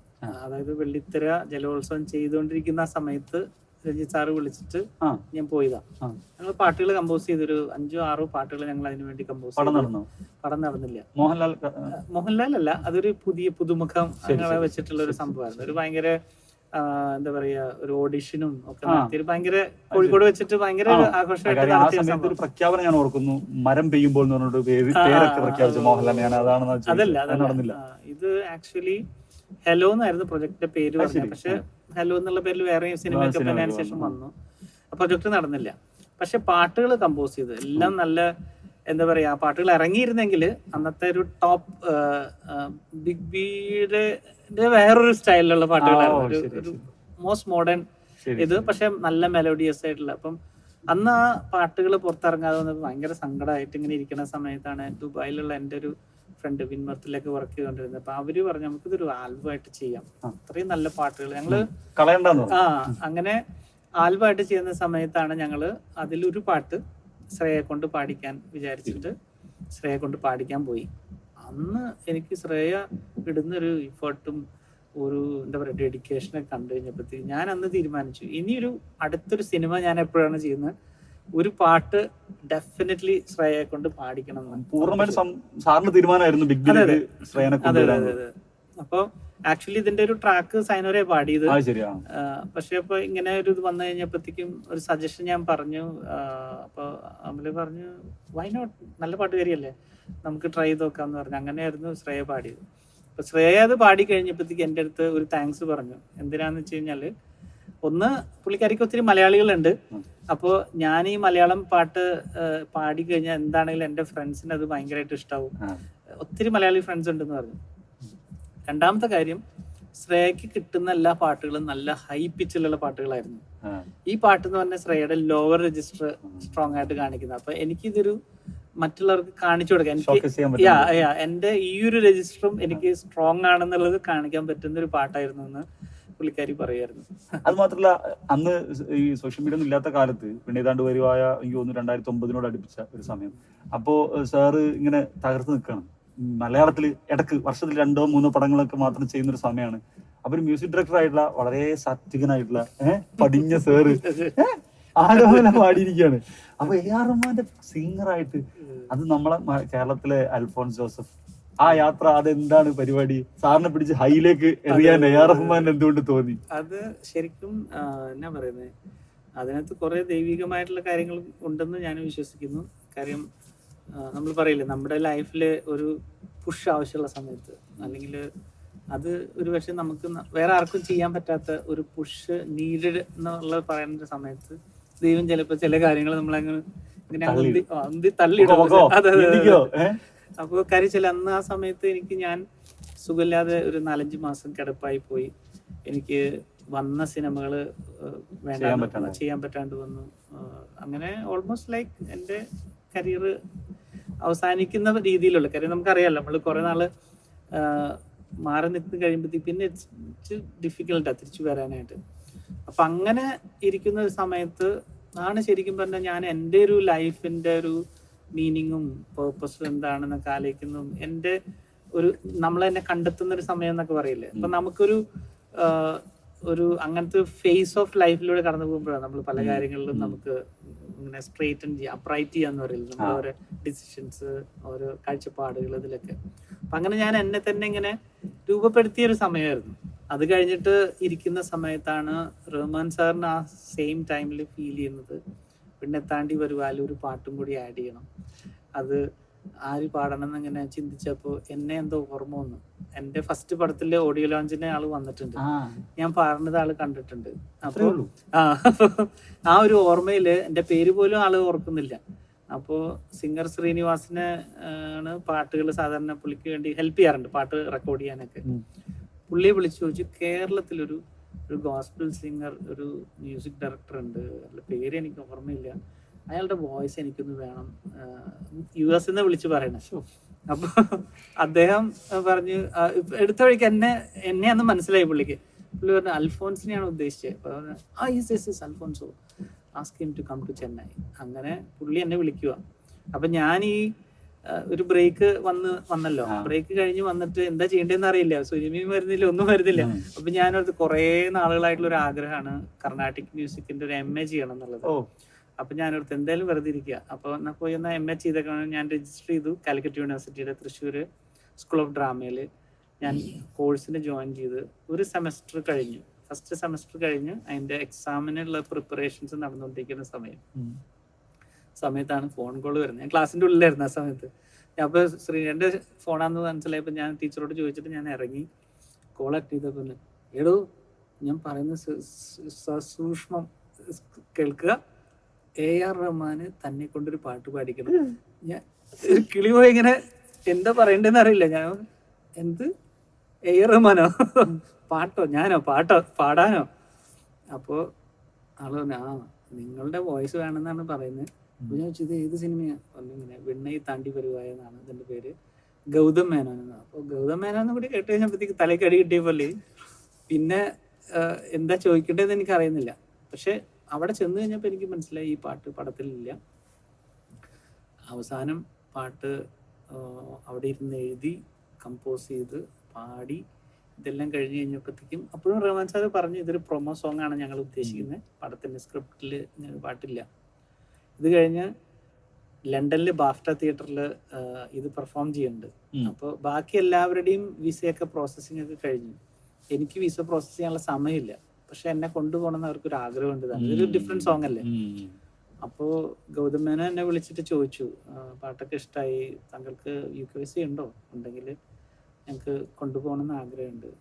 ഞാൻ പറഞ്ഞു, എനിക്ക് വിസ ഇല്ല, അപ്പം എന്താ ചെയ്യുക, ഭയങ്കര കഷ്ടമായല്ലോ. അപ്പം അവർ പറഞ്ഞു, സാറില്ല എന്ന് പറഞ്ഞ് ഫോൺ വെച്ച് ഞാനപ്പോൾ ഇങ്ങനെ എൻ്റെ ദൈവം ഒരു വലിയൊരു ഓപ്പർച്യൂണിറ്റി നഷ്ടപ്പെടുവാണല്ലോ, എന്താ ചെയ്യാന്ന് പറഞ്ഞ് ഞാനിങ്ങനെ പാസ്പോർട്ട് എടുത്ത് പതുക്കെ നോക്കുമ്പോൾ ഈ ഓഡിയോ ലോഞ്ച് കഴിഞ്ഞിട്ട് ഒരാഴ്ച കഴിഞ്ഞ് എക്സ്പയർ ആവുന്ന രീതിയിൽ എൻ്റെ പാസ്പോർട്ടിനകത്ത് UK വിസ ഉണ്ടായിരുന്നു. അപ്പൊ അതാ ഞാൻ പറഞ്ഞത്, നമ്മള് ചിന്തിക്കാത്ത കുറെ നമുക്ക് വേണ്ടി നേരത്തെ പ്രിപ്പയർ ചെയ്ത് വെച്ചിട്ടുള്ള ഒരു സംഭവത്തിലേക്ക് നമ്മളിങ്ങനെ റീച്ച് ചെയ്യുന്ന പോലത്തെ ഒരു അനുഭവമായിരുന്നു. അപ്പൊ അതെന്താ സംഭവിച്ചാൽ ഞാനിങ്ങനെ റെക്സ് ബാൻഡ് എന്ന് പറഞ്ഞ ഗോസ്പൽ ബാൻഡിൽ ഞാൻ പാടാറുണ്ട്. ഞങ്ങൾ പുറത്തു പോകുമ്പോൾ 1 മാസത്തെ വിസ, 1.5 മാസത്തെ വിസ മാക്സിമം, അങ്ങനെയൊക്കെയാ, 10-15 ദിവസം അങ്ങനെയൊക്കെ. അപ്പൊ അതുകൊണ്ട് ഞാൻ ശ്രദ്ധിക്കാറില്ല വിസ അടിച്ചാൽ. അപ്പൊ ലാസ്റ്റ് ടൈം UK പോയപ്പോ അവര് ലോങ്ങർ പീരീഡിലേക്ക് വിസ അടിച്ചിട്ടുണ്ടായിരുന്നു. ഇതെനിക്ക് അറിയണ്ടായിരുന്നില്ല, എന്റെ മൈൻഡിലില്ല. അപ്പൊ അത് ഞാൻ ആ സമയത്ത് ചെക്ക് ചെയ്യുന്നത്. കാര്യം എനിക്ക് ഞാൻ വിഷമം കൊണ്ട് എന്റെ ഒരു ഓപ്പർച്യൂണിറ്റി പോവാനുള്ളതെന്ന് വെച്ചിട്ട് അപ്പൊ അതൊക്കെ എടുത്ത് നോക്കിയപ്പോ ഇതാ സംഭവം. പിന്നെ ഞാൻ ഉടനെ വിളിച്ച് പറഞ്ഞു, അവർക്കും ഹാപ്പിയായി. അങ്ങനെ പോയി ഞങ്ങൾ ബാഫ്റ്റ തിയേറ്ററിൽ, അവിടുത്തെ അക്കാഡമി അവാർഡ് നടക്കുന്ന സ്ഥലം, ഈ പാട്ട് പാടി ഭയങ്കര കയ്യടിയും സ്റ്റാൻഡിങ് ഓവേഷനും ഒക്കെ കിട്ടി. ഭയങ്കര അനുഭവമായിരുന്നു. അത് കഴിഞ്ഞ് വന്നിട്ടാണ് ഗൗതം മേനോന് തോന്നണേ ഈ പാട്ടിങ്ങനെ പ്രൊമോ സോങ് ആക്കിയിട്ടിട്ട് കാര്യമില്ല, ഇത് പടത്തിൽ വേണം. അങ്ങനെ ആദ്യമൊന്നും പ്രൊഡ്യൂസർ സമ്മതിച്ചില്ല. പിന്നെ അവസാനം എക്സ്ട്രാ കോൾ ഷീറ്റ് കൊടുത്ത് സിലംബരശും തൃഷയും വന്ന് ആക്ട് ചെയ്ത് ആലപ്പി വെച്ചിട്ട് ഈ പാട്ടിന്റെ ഷൂട്ട് ചെയ്യുന്നത്. അങ്ങനെ ഈ പാട്ട് പ്രോമിനന്റ് സോങ് ആയിട്ട് മാറുക ഈ പടത്തിന്റെ. സാറിന്റെ ഈ യാത്രയിലെ സാറിന്റെ കോമ്പോസിഷൻ ഒക്കെ എ.ആർ. റഹ്മാൻ കേൾക്കാനിട വന്നിട്ടുണ്ടോ? ബേസിക്കലി കേട്ടിട്ടുണ്ട്, ഞാൻ കേൾപ്പിച്ചിട്ടുണ്ട് 1-2 പാട്ടുകളൊക്കെ. പിന്നെ വെള്ളിത്തിരയുടെ സമയത്താണ് ഏറ്റവും കൂടുതൽ ആള് ഫുൾ അവിടെ ഇരുന്ന് ഫുൾ സോങ് വിത്ത് വിഷ്വല് എല്ലാ പാട്ടുകളും പുള്ളി കേട്ടായിരുന്നു. ഗുഡ് നൈറ്റ് മോഹനായിട്ടുള്ള ബന്ധം. അതെ. അപ്പൊ അന്ന് പോകുന്ന സമയത്ത് എൻ്റെ അടുത്ത് പറഞ്ഞു, എന്താ ശരിക്കും അൽഫോൺസിന്റെ ആഗ്രഹം, പാട്ടുകാരനാവാനാണോ അതോ മ്യൂസിക് കമ്പോസർ ആവാനാണോ? അപ്പൊ ഞാൻ പറഞ്ഞു, എനിക്ക് കമ്പോസർ ആവണം എന്നുള്ളതാണ് എൻ്റെ ഒരു ആഗ്രഹം. പക്ഷെ പാടാനും എനിക്ക് ഇഷ്ടമാ. നല്ല പാട്ടുകൾ കിട്ടി കഴിഞ്ഞാൽ പാടണം എന്ന് ആഗ്രഹം ഉണ്ടെന്ന് അന്ന് ഞാൻ പറഞ്ഞായിരുന്നു പുള്ളിക്കാരൻ്റെ അടുത്ത്. അതേപോലെ തന്നെ സാറ് ഡാൻസറും ആണെന്നുള്ളത് തന്നെ കാര്യമാണ്. അത് ഒരു എന്താ പറയാ, ആ ഒരു കാലഘട്ടത്തില് ഭയങ്കര ഒരു ഇതായിരുന്നല്ലോ, ത്രില്ലായിരുന്നു അന്ന്. ഈ ബ്രേക്ക് ഡാൻസ് ഒക്കെ ഇറങ്ങിയ സമയല്ലേ. വേദികളിലൊക്കെ പോയി പെർഫോം ചെയ്യാറുണ്ട്. ആ സ്കൂളിൽ പഠിക്കുന്ന സമയത്ത് എന്ന് പറഞ്ഞാൽ ഇതൊരു പ്രാന്തല്ലേ. മിഥുൻ ചക്രവർത്തിന്റെ അത് മൈക്കിൾ ജാക്സന്റെ ഒക്കെ മറ്റേ മൂൺ വാക്ക്. എത്ര കൊല്ലായി ഉണ്ടാവും ഇപ്പൊ ഒന്ന് കൈ അനങ്ങിയിട്ട് മേഘി അനങ്ങിയിട്ട്? അത് കൊറേ ഇടയ്ക്ക് ഒരു റിയാലിറ്റി ഷോയിൽ അവര് ഇതുപോലെ ആരോ ഇതിന്റെ പുറകിന്ന് സ്ക്രൂ ചെയ്തിട്ട് അവർക്ക് വിവരം കിട്ടിയിട്ട് അവരിങ്ങനെ പറഞ്ഞ് അങ്ങനെ സ്റ്റേജിൽ പ്രസന്റ് ചെയ്യണ്ടായി. അപ്പോ അതൊരു എന്താ പറയാ, വീട്ടില് അനിയത്തിമാരൊക്കെ ഡാൻസ് ചെയ്യുവേ അവര്, കാരണം അവർക്ക് കൂടുതൽ മോഹിനിയാട്ടം അങ്ങനെ അതിലാണ്, ക്ലാസിക്കൽ ഡാൻസ് ആണ്. പിന്നെ ഇപ്പൊ എന്റെ മോള് മരിയ, അവള് ഡാൻസിന്റെ ഭയങ്കര ഇതാണ്. അവള് ഹിപ്പ് ഹോപ്പ് അങ്ങനെ മോഡേണും എല്ലാ ചെയ്യാറുണ്ടോ? ഞങ്ങള് ഇടയ്ക്ക് അവളുടെ കുറച്ച് റീൽസ് അവൾ എന്നെ നിർബന്ധിച്ച് പൊക്കി. ഞാൻ പരമാവധി ഇങ്ങനെ ഒഴിവാക്കും, പക്ഷെ അവള് ഇങ്ങനെ സ്ക്രൂ കയറ്റിട്ട് ഇടയ്ക്ക് ചെയ്യാറുണ്ട്. അപ്പോ അൽഫോൺസ് ജോസഫ് എന്ന ഒരു പൂക്കി ഡാൻസർ കൂടി ഉണ്ടായിരുന്നു ഒരു കാലത്ത്. ഇന്ന് മകൾ മെരിയയ്ക്കൊപ്പം നമുക്ക് ഇനി വേണമെങ്കിൽ റീൽസിലൂടെ ഒക്കെ അൽഫോൺസ് ജോസഫ് എന്ന മ്യൂസീഷ്യന്റെ എൻ്റെ ഒരു മനസ്സിലൊരു തോട്ടുണ്ട്. അതായത് എൻ്റെ ഒരു ഇൻഡിപെൻഡന്റ് ആൽബം അങ്ങനെയുള്ള ലെവലിൽ ഞാനിപ്പോൾ വർക്ക് ചെയ്തോണ്ടിരിക്കും. അപ്പം അവളുടെ കൂടെ ഒരു പാട്ട് അങ്ങനെ ചെയ്യണം എന്നുണ്ട്. അവള് പാടും, കൂടുതലും വെസ്റ്റേൺ പാട്ടുകളാണ്. അപ്പം അവള് മോർ ഓഫ് ഡാൻസറാണ്. അപ്പം ഒരു നല്ലൊരു അങ്ങനത്തെ ഒരു ഡാൻസ് സോങ് ചെയ്യണമെന്നുണ്ട് എനിക്ക്. അപ്പൊ ഞാൻ പാടുന്നു, അവളുടെ ഡാൻസും കൂടെ ഇൻകോപ്പറേറ്റ് ചെയ്തിട്ടുള്ള രീതിയിൽ. സോ അത് ഈ ഒരു വർഷം എൻ്റെ കുറച്ച് ഇൻഡിപെൻഡന്റ് പ്രൊജക്ട് ചെയ്യണം എന്നുള്ള രീതിയിലാണ്. മൂവി അല്ലാതെ തന്നെ ഒരു ഇൻഡിപെൻഡന്റ് സോങ് എന്നുള്ള രീതിയിൽ. അന്ന് വിണ്ണൈതാണ്ടി വരവായിക്ക് വേണ്ടാത്തൊരു പാട്ട് എ.ആർ. റഹ്മാന് പെട്ടെന്ന് ഉണ്ടാക്കാൻ തോന്നുകയും പിന്നെ സിനിമയിൽ ഉൾപ്പെടുത്താത്ത പാട്ട് ഗൗതം വാസുദേവ് മേനോന് ഉൾപ്പെടുത്തിയേക്കാൻ തോന്നുകയൊക്കെ ചെയ്തല്ലോ. ഇവിടെ ഞങ്ങളുടെ പാട്ടും പറച്ചില് സാർ മുഖതാവിൽ വന്നിരിക്കുമ്പോ ആരോമല എന്നുള്ള ആ പാട്ട് നമുക്ക് കേൾക്കണം എന്ന് ആഗ്രഹം ഉണ്ടല്ലോ.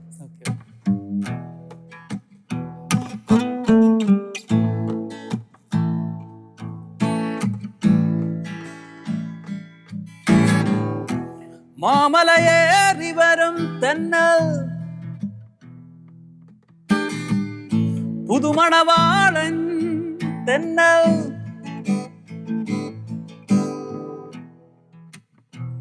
പള്ളിമേടയെ തൊട്ടു തലോടി കുരിശ് തൊഴുതു വരുമ്പോ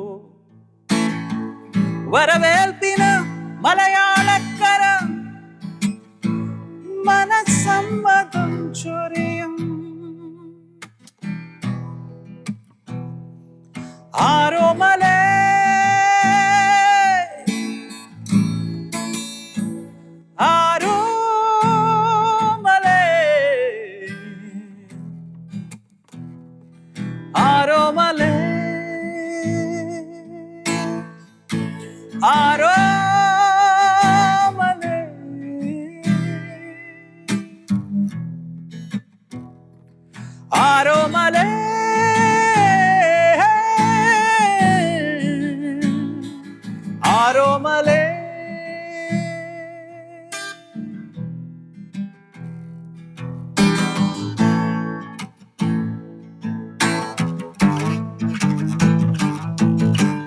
സ്വസ്തി സ്വസ്തി സുമുഹൂർത്തം സുമംഗലീ ഭവാ മണവാട്ടി.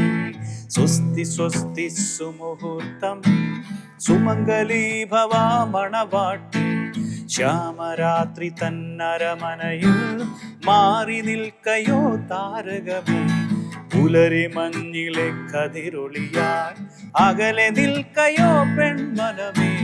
ചാഞ്ഞു നിൽക്കുമാ ചില്ലയിൽ നീ ചില ചിലമ്പിയോ പൂങ്കുയിലേ. മൺചിരാതിലേ മണരൊളിയെ തേടിയെത്തിയും പൂന്തന്നൽ.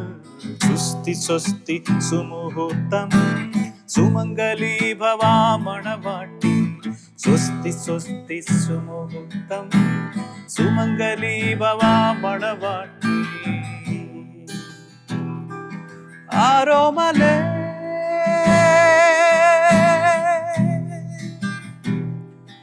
ആരോമലേ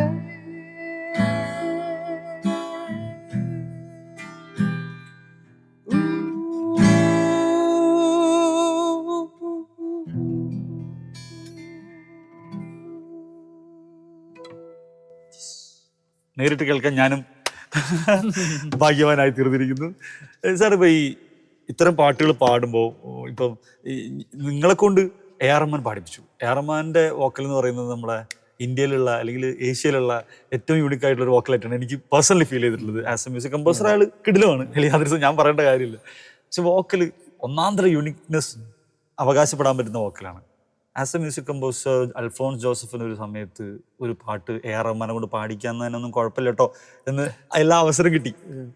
സാർ അങ്ങനെ അതിൻ്റെ ഒരു അറ്റംപ്റ്റ് നടത്തും. റഹ്മാൻജി എനിക്ക് വേണ്ടി ഒന്ന് പാടാൻ വരുമോ എന്ന് ചോദിക്കാൻ ആഗ്രഹം. അങ്ങനെ വേറെ ആർക്കും വേണ്ടി പാടി ഞാൻ മുമ്പ് എനിക്ക് തോന്നുന്നു സുരേഷ് പീറ്റേഴ്സിന് വേണ്ടി പാടിയിട്ടുണ്ടെന്ന് ഒരു ആൽബത്തിൽ തോന്നുന്നു. ഐ ഡോണ്ട് നോ പുള്ളി അങ്ങനെ പാടുമോ എന്നുള്ളത്. അങ്ങനെ ആളെ കൊണ്ട് പാടിക്കാൻ പറ്റിയ അതൊരു ഭയങ്കര ഒരു സംഭവം തന്നെയാണ്. It's A great, it will be great privilege അങ്ങനെ ചെയ്യാനായിട്ട്. പക്ഷെ ഐ ഡോണ്ട് നോ പുള്ളിയുടെ സാറിന്റെ ഏറ്റവും സാർ വർക്ക് ചെയ്ത സാറിന്റെ സ്വന്തം സൃഷ്ടികളിൽ ഒരു 3 ഫേവറേറ്റ് സോങ് എടുക്കാൻ പറഞ്ഞാൽ വലിയ ബുദ്ധിമുട്ടായിരിക്കും എന്ന് എനിക്കറിയാം. എന്നാലും പണി കഴിപ്പിച്ചിട്ട് വേണ്ടത്ര രീതിയിൽ പരിഗണന കിട്ടാതെ പോയതോ അല്ലെങ്കിൽ സാറിന് തന്നെ അങ്ങനെയുള്ള ഇതില് ഒരു ഞാൻ റീസെന്റ് ചെയ്ത ഒരു സുന്ദരി ഗാർഡൻസ് പറഞ്ഞൊരു സിനിമ ഞാൻ ചെയ്തായിരുന്നു. അത് അതിനകത്ത് കുറച്ച് നല്ല പാട്ടുകൾ ഉണ്ടായിരുന്നു. അത് ഈ പറഞ്ഞ പോലെ OTT ആയിരുന്നു, അത് OTT മൂവി ആയിരുന്നു. അത് കറക്റ്റ് നമ്മളാ എന്താ പറയാ ഇതിന്റെയൊക്കെ സമയത്തായിരുന്നു. കോവിഡ് മൂർധന്യാവസ്ഥയിൽ വന്ന് പതുക്കെ ഇങ്ങനെ അങ്ങ് ഫെയ്ഡ് ചെയ്യുന്ന ആ ഒരു ടൈമിലാണ് ആ പടം ചെയ്തത്. ശരിക്കും അതൊരു തിയേറ്ററിൽ വരേണ്ട പാട്ടായിരുന്നു. പക്ഷെ അത് നല്ല സമയമെടുത്ത് നല്ല മെലോഡിയസ് ആയിട്ടൊക്കെ ചെയ്ത പാട്ടുകളാണ്. അപ്പം അതിലൊരു പാട്ട് ഇച്ചിരി വൈറലായിട്ടൊക്കെ ഇങ്ങനെ ഇതിലൊക്കെ വന്നായിരുന്നു. അത് മധുര ജീവരാഗം മതിമറന്നു പാടും കാതിലോലമായി നമ്മുടെ മൃദുല പാടിയൊരു പാട്ടായിരുന്നു. അതിനകത്തൊരു സോങ് ഞാനും സിത്താരയും കൂടി പാടിയായിരുന്നു. ഓക്കെ.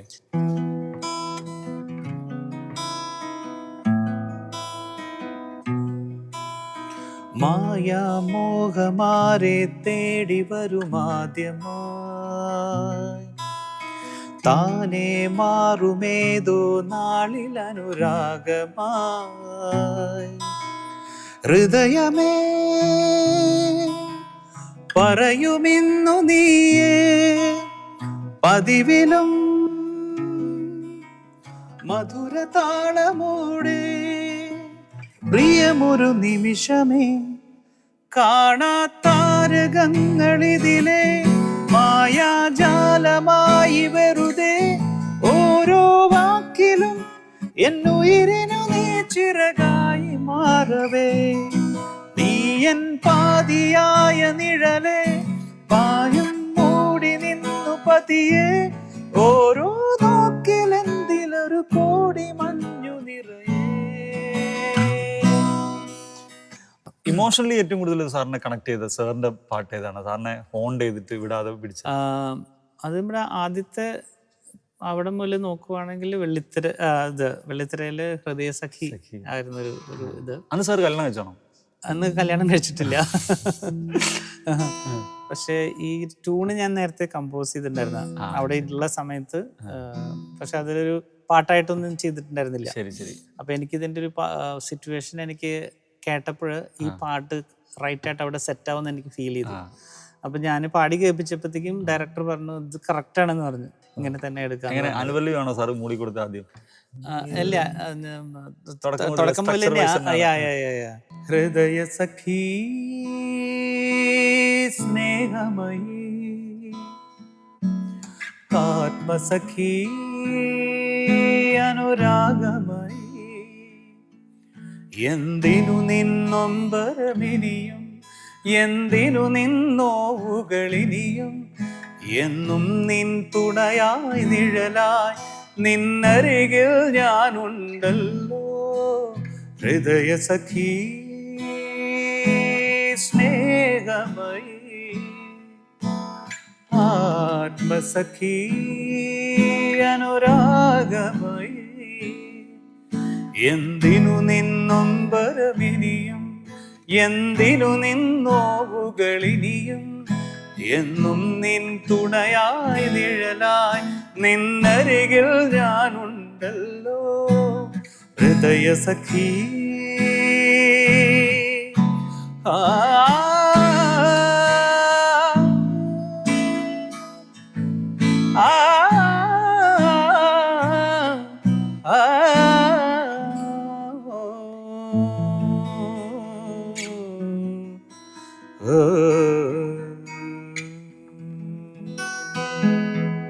സാർ ഈ ഹരിജിയെ കുറിച്ച് വൻ കൈ നിടുന്ന ആളാണ്, ഇംപ്രോവൈസിങ്ങിന്റെ കിങ് ആണെന്ന് കേട്ടിട്ടുണ്ട്. അപ്പൊ സ്റ്റേജിൽ ഒരു പാട്ട് ഒരു തവണ പാടുന്ന പോലെ അല്ല അടുത്ത തവണ പാടുന്നത് നമുക്കും ഫീൽ ചെയ്തിട്ടുള്ള കാര്യമാണ്.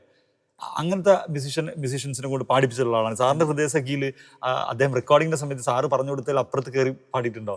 അപ്പുറത്ത് കയറി പാടിയിട്ട് പണി കിട്ടും ചെയ്തു. എന്നുവെച്ചാല് എനിക്ക് ഭയങ്കര എൻ്റെ ഒരു ഫാൻ മൊമെന്റ് ആയിരുന്നല്ലോ പുള്ളി പാടുന്ന സമയത്ത്. അപ്പൊ ഞാനിങ്ങനെ ഇതൊക്കെ കേട്ട് ഇങ്ങനെ ഓരോ ട്യൂണിനും പുള്ളി പുതിയ സാധനങ്ങൾ ഇടുന്നു. ഇതെല്ലാം കേട്ട് ഇങ്ങനെ അങ്ങനെ മതി മറന്ന് ഇനി ഇതൊക്കെ റെക്കോർഡ് ചെയ്ത് കൊണ്ടുവന്നു തിരിച്ച്. ഭദ്ര സാറ് പാട്ട് കേട്ടിട്ട് പറഞ്ഞു ഇതെന്താ സംഭവം? അല്ല പാട്ട് ഹരിജി പാടിയതോ? ഇതൊന്നല്ല ഞാൻ കൺവിൻസ് ചെയ്ത അല്ല, ഞാൻ കൺഫേം ചെയ്ത പാട്ട് ഇതൊന്നല്ല. അതെവിടെ?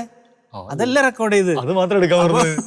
അപ്പോൾ സാർ ഇത് പുള്ളി നന്നായിട്ട് പാടിക്കണേ. പുള്ളി കുറെ എനിക്ക് ഇംപ്രൂവൈസേഷൻ ഒന്നും വേണ്ട, എനിക്ക് നീ പാടിയിട്ട ആ എക്സാക്ട്ലി സെയിം സാധനം എനിക്ക് വേണം. പുള്ളിയെ കൊണ്ട് എങ്ങനെ വീണ്ടും പാടിപ്പിക്കും?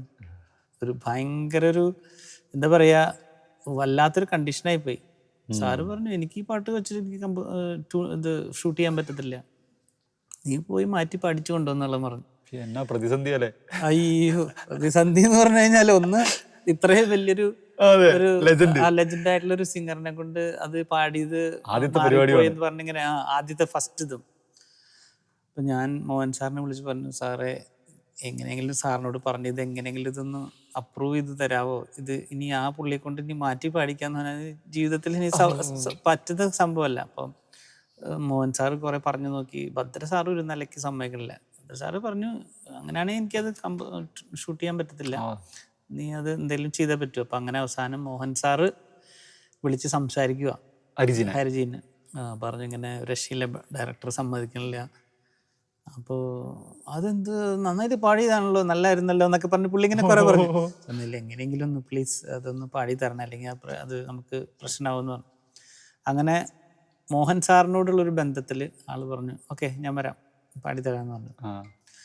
അങ്ങനെ വന്ന് പുള്ളി അത് സമ്മതിക്കണം കേട്ടോ പുള്ളീനെ. അപ്പം പുള്ളി വന്ന് ഞാൻ പാടുന്നത് കേട്ട് അതുപോലെ എഴുതിയെടുത്ത് പുള്ളി ഒരു പ്രാവശ്യം കൂടി പാടി. ആ പാടിയതാണ് ഇപ്പൊ നമ്മൾ കേൾക്കുന്ന പാട്ട്. എന്റെ കൈകളിൽ നിൽക്കണം, പറന്നു പോകരുത് എന്ന് പറഞ്ഞത്. അതുപോലെ ഇപ്പം സാർ ജി വി പ്രകാശിന്റെ ഡീമന്റെ എ ആർ റഹ്മാന്റെ ഒക്കെ പാട്ടുകൾ പാടിയിട്ടുണ്ടല്ലോ. സാർ ഒരു മ്യൂസിക് ഡയറക്ടറാണ്, ഒരു ക്രിയേറ്റീവ് പരിപാടി ചെയ്യുന്ന ആളാണ്. ജി വി പ്രകാശിന്റെ ആ പടത്തില് ആ പാട്ടില് ഞാൻ കമ്പോസ് ചെയ്തിട്ടുണ്ട് ഒരു ഭാഗം. ഓ അതാ ചോദിക്കാൻ വന്നത്, സാറ് കൈ നിട്ടിട്ടുണ്ടോ? അരിജി കൈ നിട്ട പോലെ സാറ് മതി മറന്ന് പാടിയിട്ടുണ്ടോ? നമ്മുടെ ഡയറക്ടർ ഞങ്ങള് പാട്ട് ഫുള്ള് പാടി, ആദ്യം ചില്ലന ഫുൾ പാടി കഴിഞ്ഞിട്ട് ജി വി പ്രകാശിന് ഒരു ഷൂട്ട് ഉണ്ടായിരുന്നു.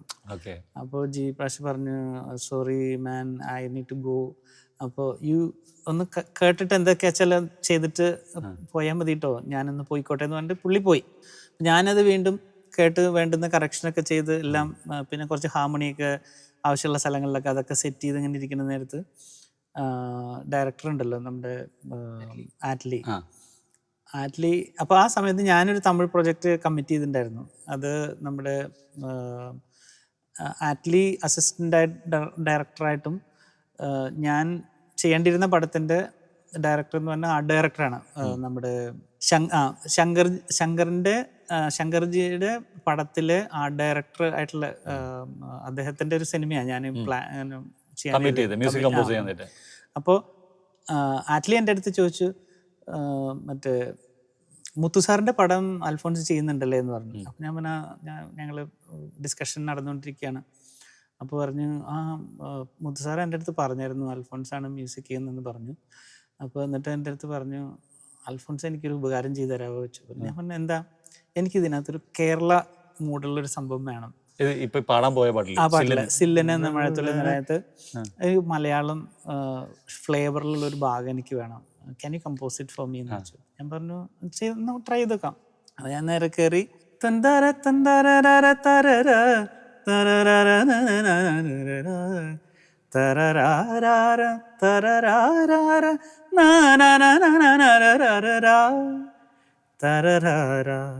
തരരാര തരരാര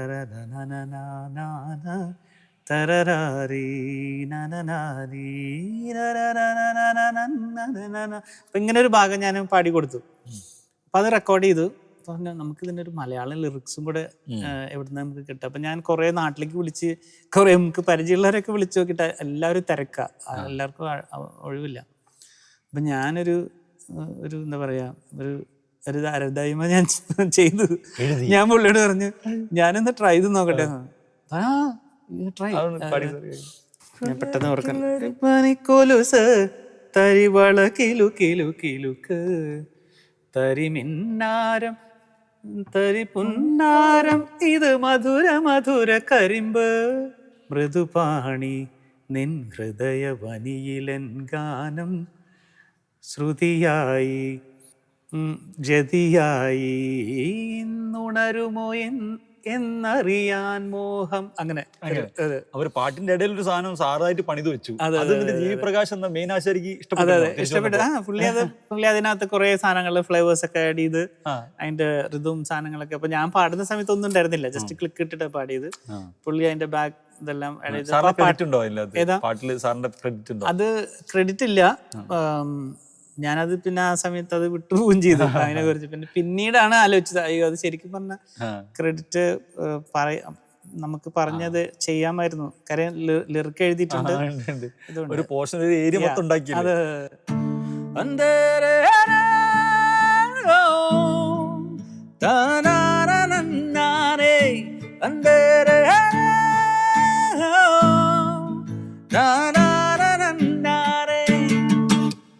சில்லன ஒரு மழை துளி என்னை நனைக்குது பெண்ணே, சிறகுகள் யார் கொடுத்தது நெஞ்சம் பறக்குது முன்னே, உன் விழிகளிலே நான் வாழ்கிறேன் பெண்ணே, உன் கனவுகளாய் நான் மாறினே கண்ணே. ஓ ஓ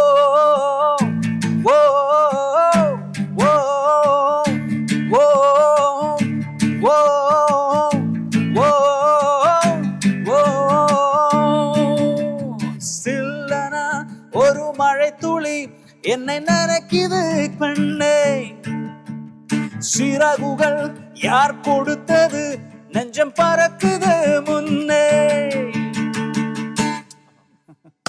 അല്ല, അപ്പം വേറെ മ്യൂസീഷ്യൻസ് ഇപ്പൊ ഡീമന്റെയും ജി വി പ്രകാശിന്റെയും രമജിന്റെ ഒക്കെ പാട്ട് പാടുമ്പോൾ ഇപ്പൊ ഒരു സാധനം മെലഡി നിങ്ങൾക്ക് പഠിപ്പിച്ചു വന്നു, എന്നിട്ട് പാടുന്ന കൂട്ടത്തിൽ ഇംപ്രവൈസേഷൻ കൊണ്ട് ഇംപ്രവൈസേഷൻ നമ്മൾ ചെയ്യാറുണ്ട്. അത് ഇപ്പൊ അവര് അതിനും കൂടിയാ നമ്മളെ വിളിക്കുന്നത്. വെച്ചാല് നമ്മുടെ ഒരു ക്രിയേറ്റീവ് അത് അവർക്കറിയാലോ, നമ്മൾ ക്രിയേറ്റീവ് പാർട്ട് ഉണ്ടാവും അതിനകത്ത് ഡെഫിനറ്റ്ലി.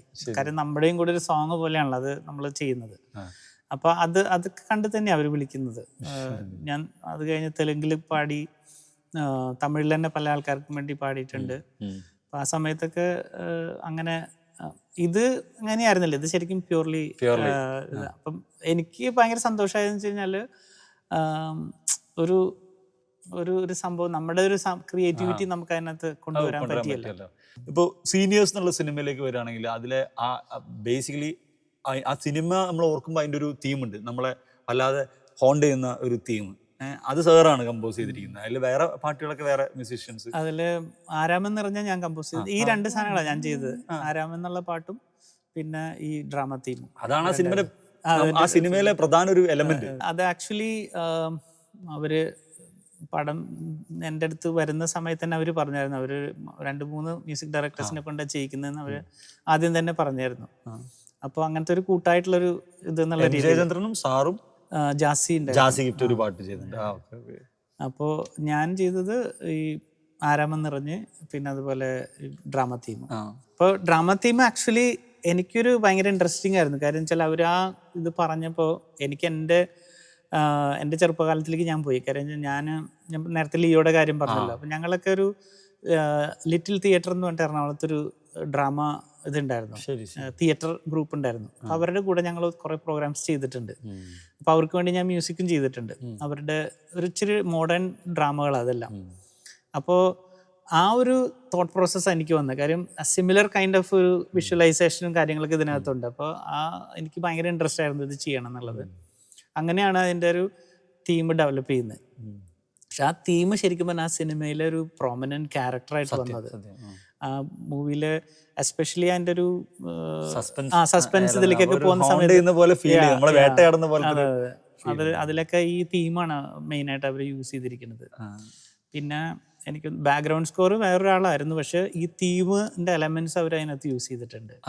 അതെ അതെ, ഞാൻ ഓർക്കുന്നു. അപ്പം ആ സംഗതി സാറും ഇപ്പം ഇവിടെ എറണാകുളത്ത് സംഗീതം പഠിപ്പിക്കുന്നുണ്ട്, മ്യൂസിക് സ്കൂള്. നമ്മളിപ്പോൾ അവിടെ ഇരുന്നിട്ടാണ് സംസാരിക്കുന്നത്, ക്ലബ് FM-ന്റെ പാട്ടും പറച്ചിലിന് വേണ്ടി സംസാരിക്കുന്നത്. സാറിന്റെ മ്യൂസിക് ക്ലാസ്സിന് വരുന്ന കുട്ടികൾക്ക് എന്താണ് എക്സ്ട്രാ കിട്ടുന്നത്? ഇവിടെ എറണാകുളത്ത് Kalamassery cross road school of music എന്നാണ് നമ്മുടെ സ്കൂളിന്റെ പേര്. ഇത് ഞാൻ 2013 തുടങ്ങുന്നത്. 2013 ഇത് തുടങ്ങുന്ന സമയത്ത് എന്ന് പറഞ്ഞു കഴിഞ്ഞാൽ എൻ്റെ മനസ്സിലുണ്ടായിരുന്നൊരു ചിന്ത ഇതായിരുന്നു. എനിക്ക് കുഞ്ഞിലെ ചെറുപ്പത്തിൽ ഭയങ്കര ആഗ്രഹമായിരുന്നു പുറത്ത് പോയി മ്യൂസിക് പഠിക്കണം എന്നുള്ളത്. അതിനുവേണ്ടി ഞാൻ കുറേ ട്രൈ ചെയ്തിട്ടുണ്ട്. എവിടുന്നെങ്കിലൊക്കെ സ്പോൺസർഷിപ്പ്, അന്നൊന്നും ഈ ലോൺ എടുത്ത് പോയി പഠിക്കുന്നതിനെ കുറിച്ചുള്ള ചിന്തയിൽ പോലും പോകുന്നില്ല. കാര്യം എന്ന് വെച്ചാൽ അങ്ങനെ അതൊന്നും നമുക്ക് പറ്റുന്ന കാര്യമല്ലല്ലോ. അപ്പോൾ ആരെങ്കിലും സപ്പോർട്ട് ചെയ്ത് ഹെൽപ്പ് ചെയ്തിട്ട് പുറത്ത് എവിടെയെങ്കിലും പോകാൻ പറ്റണം എന്നൊക്കെ, പക്ഷെ അതൊന്നും നടന്നില്ല. അപ്പോൾ എൻ്റെ ഒറ്റൊരു ഇതെന്ന് വെച്ച് കഴിഞ്ഞാൽ ഞാനിങ്ങനെ കുറേ പുസ്തകങ്ങൾ വായിച്ചും ഞാൻ തന്നെ കുറേ പരിശ്രമിച്ചൊക്കെയാണ് പല മ്യൂസിക് തിയറി, വെസ്റ്റേൺ മ്യൂസിക്കിൻ്റെ പല സങ്കേതങ്ങൾ ഇതിനെപ്പറ്റിയൊക്കെ പഠിക്കുന്നത് ഞാൻ തനിയെ ഒരു ഡെവലപ്പ് ചെയ്ത്. അപ്പം വളരെ സിസ്റ്റമാറ്റിക്കായിട്ട് മ്യൂസിക്കിൻ്റെ ആഴത്തിൽ പഠിക്കാൻ പറ്റുന്നൊരു സ്ഥാപനം ഉണ്ടാകണം എന്നുള്ളൊരു ഭയങ്കര ഡ്രീമായിരുന്നു. എന്ന് വെച്ചാൽ എല്ലാവർക്കും പുറത്ത് പോയി പഠിക്കാൻ പറ്റത്തില്ല, നമുക്കും പറ്റിയിട്ടില്ല. അപ്പോൾ ഇവിടെയുള്ള കഴിവുള്ള കുട്ടികൾക്ക് മ്യൂസിക്കിൻ്റെ ഒരു നല്ല ലെവലിലേക്ക്, സ്റ്റാൻഡേർഡ് ഇതിലേക്ക് പഠിക്കാൻ പറ്റുന്നൊരു സ്ഥാപനം വേണം. ഞാൻ ഈ ഇതിൻ്റെ ഇടയ്ക്ക് നിർത്തി ഞാൻ MA ചെയ്യാൻ പോയായിരുന്നു.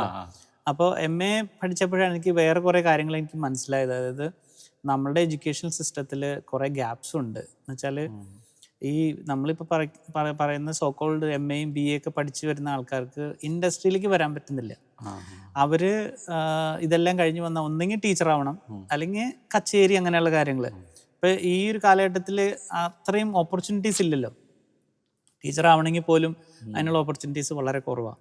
അപ്പോൾ സത്യം പറഞ്ഞു കഴിഞ്ഞാൽ ഒരു ഭയങ്കര ഒരു കഷ്ടമാണ് ഇപ്പോഴത്തെ ഒരു മ്യൂസിക്കിൻ്റെ. അപ്പം ഞാൻ അവരോട് ഞാൻ എപ്പോഴും പറയുമായിരുന്നു, അതായത് നമ്മുടെ സിലബസ് റിന്യൂ ചെയ്യണം.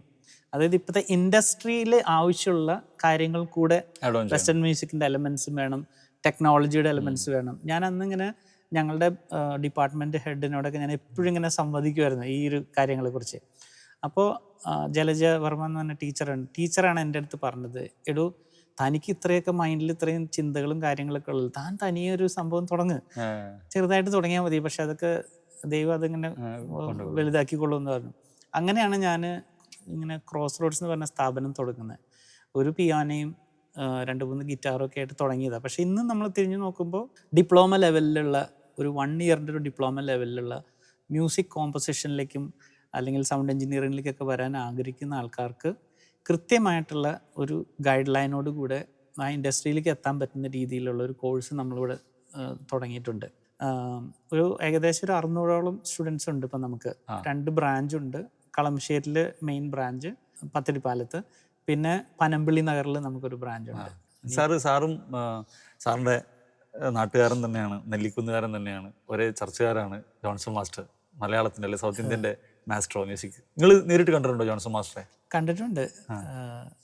പക്ഷേ അദ്ദേഹം എന്താ പറയുക, അദ്ദേഹത്തെക്കാളും അദ്ദേഹത്തിൻ്റെ അനിയന്മാരായിട്ടാണ് ഞാൻ ഏറ്റവും കൂടുതൽ കാര്യം. പള്ളിയിലെല്ലാ കോമ്പറ്റീഷനും അതിൽ നിന്നൊക്കെ ഞങ്ങൾ ഒരുമിച്ച് പോവുകയും ഒരുമിച്ച് പാടുകയൊക്കെ ചെയ്തിട്ടുണ്ട്. ജോൺസൺ മാസ്റ്റർ ആ സമയത്തൊക്കെ ചെന്നൈയിലാണ്, വല്ലപ്പോഴും വരും. ആ സമയത്ത് കാണുന്ന തൃശ്ശൂരിൽ ജോൺസൺ മാസ്റ്റർ ഉണ്ടാവുന്ന കാലം ഓർമ്മയില്ല. അൽഫോൺസ് ഉണ്ട്. ആ സമയത്ത് ചില എൻ്റെ ഇളയപ്പൻ ജോൺസൺ മാസ്റ്ററുടെ കൂടെ വോയിസ് ഓഫ് തൃശ്ശൂരിൽ വായിച്ചുകൊണ്ടിരുന്ന, വയലിൻ വായിച്ചുകൊണ്ടിരുന്ന കെ പോൾ എന്ന് പറയും. അവിടുത്തെ ഒരു പ്രോമിനന്റ് മ്യൂസിഷ്യനായിരുന്നു എൻ്റെ ഇളയപ്പൻ. അപ്പോൾ ജോൺസൺ മാസ്റ്ററും ഔസേപ്പച്ചൻ മാഷും ചെന്നൈയിലേക്ക് മാറി കഴിഞ്ഞപ്പോഴത്തേക്കും ഇളയപ്പന് ഭയങ്കര ആഗ്രഹമായിരുന്നു ഇളയപ്പന് ചെന്നൈയിലേക്ക് പോകണം എന്നുള്ളത്, അടുത്തൊരു ലെവലിൽ ഗ്രോ ചെയ്യാൻ വേണ്ടിയിട്ട്. പക്ഷെ അമ്മൂമ്മ വിടത്തില്ല. എനിക്ക് ഭയങ്കര പേടിയായിരുന്നു. കാര്യം കുറെ മക്കളെ നഷ്ടപ്പെട്ടിട്ടുണ്ട്. അപ്പോൾ അവിടെ പോയി കഴിയുമ്പോഴത്തേക്കും അപ്പം പക്ഷേ ഇളയപ്പന് അതുകൊണ്ട് എന്താ വെച്ചാൽ ഒരു പരിധി കഴിഞ്ഞ് അങ്ങ് അടുത്ത ലെവലിലേക്ക് ഗ്രോ ചെയ്യാനായിട്ട് പറ്റിയില്ല. അപ്പൊ ഇളയപ്പന്റെ സുഹൃത്തുക്കളായതുകൊണ്ട് അങ്ങനെ ഒരു കണക്ഷനുണ്ട്. അറിയാം അവർക്ക്, പോളിന്റെ ചേട്ടന്റെ മോനാണെന്നുള്ള രീതിയിലൊക്കെ അവർക്ക് അറിയാം. ശരി. ഇതിന്റെ ഇടയിലാണ് ഇപ്പം മമ്മാസിന്റെ സിനിമ കമ്പനി എന്ന് പറഞ്ഞൊരു സിനിമ, പാട്ടുകൾ കൊണ്ട് വളരെ വ്യത്യസ്തമായിരുന്നു ആ സിനിമ. അതിൻ്റെ മ്യൂസിക് കമ്പോസറും സാറാണ്. അതിൻ്റെ അകത്തിപ്പോൾ ആ ഒരു സമയത്തെ 2010 ഇടയിലുള്ളൊരു ടൈമിൽ നമ്മൾ റാപ്പ് എന്നൊക്കെ നമ്മൾ കേട്ടിട്ടുണ്ട് എന്നുള്ളതല്ലാതെ നമുക്ക് അങ്ങനെ ഫീലില്ല, അനുഭവമില്ല മലയാള സിനിമയ്ക്ക്. അപ്പോഴാണ് സാറ് ദീപ് വെള്ളം താറാ വെള്ളം താറാ മക്കളുടെ കയ്യേറെ ഒരു വാങ്ങ് എന്നൊരു സാധനമായിട്ട് വരുന്നത്. അത് എന്താണ് ആ പരിപാടി? ആ റാപ്പ് ഒന്ന് കേൾക്കട്ടെ, ഞങ്ങളൊന്ന് അതിനെ കുറിച്ച് കേൾക്കട്ടെ. അത് ആക്ച്വലി ആ പാട്ട് ഞാനും മമ്മാസും കൂടി ഇങ്ങനെ ഇരിക്കുമ്പോൾ, അത് നേരത്തെ ഇങ്ങനെ ഉണ്ടാക്കിയതല്ല. ഐ മീൻ മമസ് പറഞ്ഞ ഒരു എന്നെ അൽഫോൺസ് ചേട്ടൻ എന്ന് വിളിക്കുന്നത്, ചേട്ടാ നമുക്കൊരു ഡിഫറെൻ്റ് ആയിട്ടൊരു പാട്ട് ചെയ്യണം. അപ്പം അത് യൂത്തിനെ ഇളക്കുന്നൊരു സാധനമാവണം, പിന്നെ ആൾക്കാർക്ക് കേട്ട് പഴകിയിട്ടുള്ള ഏതെങ്കിലും ഒരു ഫ്രേസസ് ഒക്കെ കൊണ്ടുവന്നിട്ട് അങ്ങനത്തെ ഒരു രീതിയിൽ. അപ്പോൾ ഞാൻ പറഞ്ഞു ഓക്കെ നമുക്ക് അങ്ങനെയാണെങ്കിൽ ഒരു ഫോക്ക് വെച്ച് തുടങ്ങാം എന്ന് പറഞ്ഞു. അപ്പോൾ ആൾ പറഞ്ഞു ഓക്കെ അത് അടിപൊളിയായിരിക്കും. അപ്പോൾ ആൾ പറഞ്ഞു അങ്ങനെയാണെങ്കിൽ ഞാൻ എഴുതാം വരി. അങ്ങനെയാണ് നമ്മൾ തുടക്കം. അത് കണ്ടില്ലേ നേരം പുലരണ കോഴിക്കൊക്കൊന്നു കൂകണ്, കേട്ടില്ലേ കൊട്ടും കുരവയും മാർപ്പു വിളികളും ചേങ്കിലതാളവും, വരണണ്ടേ പാടും കാടും മേടും കലർ നാറ്റിക്കുറുക്കിയ ചേകോമാരാന്നേ, സിനിമ പടം പിടിക്കുന്ന കുട്ടിക്കുറുമ്പമാരാന്നേ, തെയ്യക്കം തെയ്യക്കം തെയ്യക്കം താരോ തിന്തകം തിന്തകം തിന്തകം താരോ, തെയ്യക്കം തെയ്യക്കം തെയ്യക്കം താരോ തിന്തകം തിന്തകം തിന്തകം താരോ. ഈ സാധനം ഇപ്പോഴും സാറിന്റെ കോളർ ട്യൂണായിട്ട് ഡയലക്ട് ട്യൂണായിട്ട് നിൽക്കാൻ കാര്യം ഇത്രയും മെലഡികളും ഇത്രയും റിച്ച് പാട്ടുകളൊക്കെ വേറെയും ചെയ്തിട്ടുണ്ട്. ഇതൊരു ഇൻട്രസ്റ്റിംഗ് ആയിട്ടുള്ളൊരു പാട്ടായിരുന്നു അന്ന് നേരം ചെയ്തപ്പം. പിന്നെ അതിന്റെ വിഷ്വല് നല്ല രസമായിട്ട് മമസ് അത് വിഷ്വൽ ചെയ്ത് 2011. ഇത് കഴിഞ്ഞിട്ടാണ് നമ്മൾ പറഞ്ഞപ്പോൾ നമുക്ക് എന്തെങ്കിലും ഒരു സാധനം കൊണ്ടുവരണല്ലോ. അപ്പം ഈ പണ്ട് നമ്മളിങ്ങനെ കളിക്കാനായിട്ട് ഇതുണ്ടായിരുന്നല്ലോ, കുത്തിക്കുത്താന വരുമ്പോ കയ്യെ കുത്ത് കരിങ്കുത്ത്, ജീപ്പ് വെള്ളം താറാം വെള്ളം താറാമക്കളുടെ കയ്യിൽ ഒരു ബാങ്ക്. അപ്പം പിന്നെ ഞങ്ങൾ ഈ കമ്പോസിങ്ങിനൊക്കെ ഇരിക്കുന്ന നേരത്ത് വെറുതെ തമാശക്ക് ഞങ്ങൾ പറയും ഒരു വഴിക്ക് പോലെ ഓണമൊക്കെ അല്ലേ പറയുന്നത്. അപ്പോൾ അതൊന്ന് പ്ലേസ് ചെയ്താലോ എന്ന് ആലോചിച്ചു.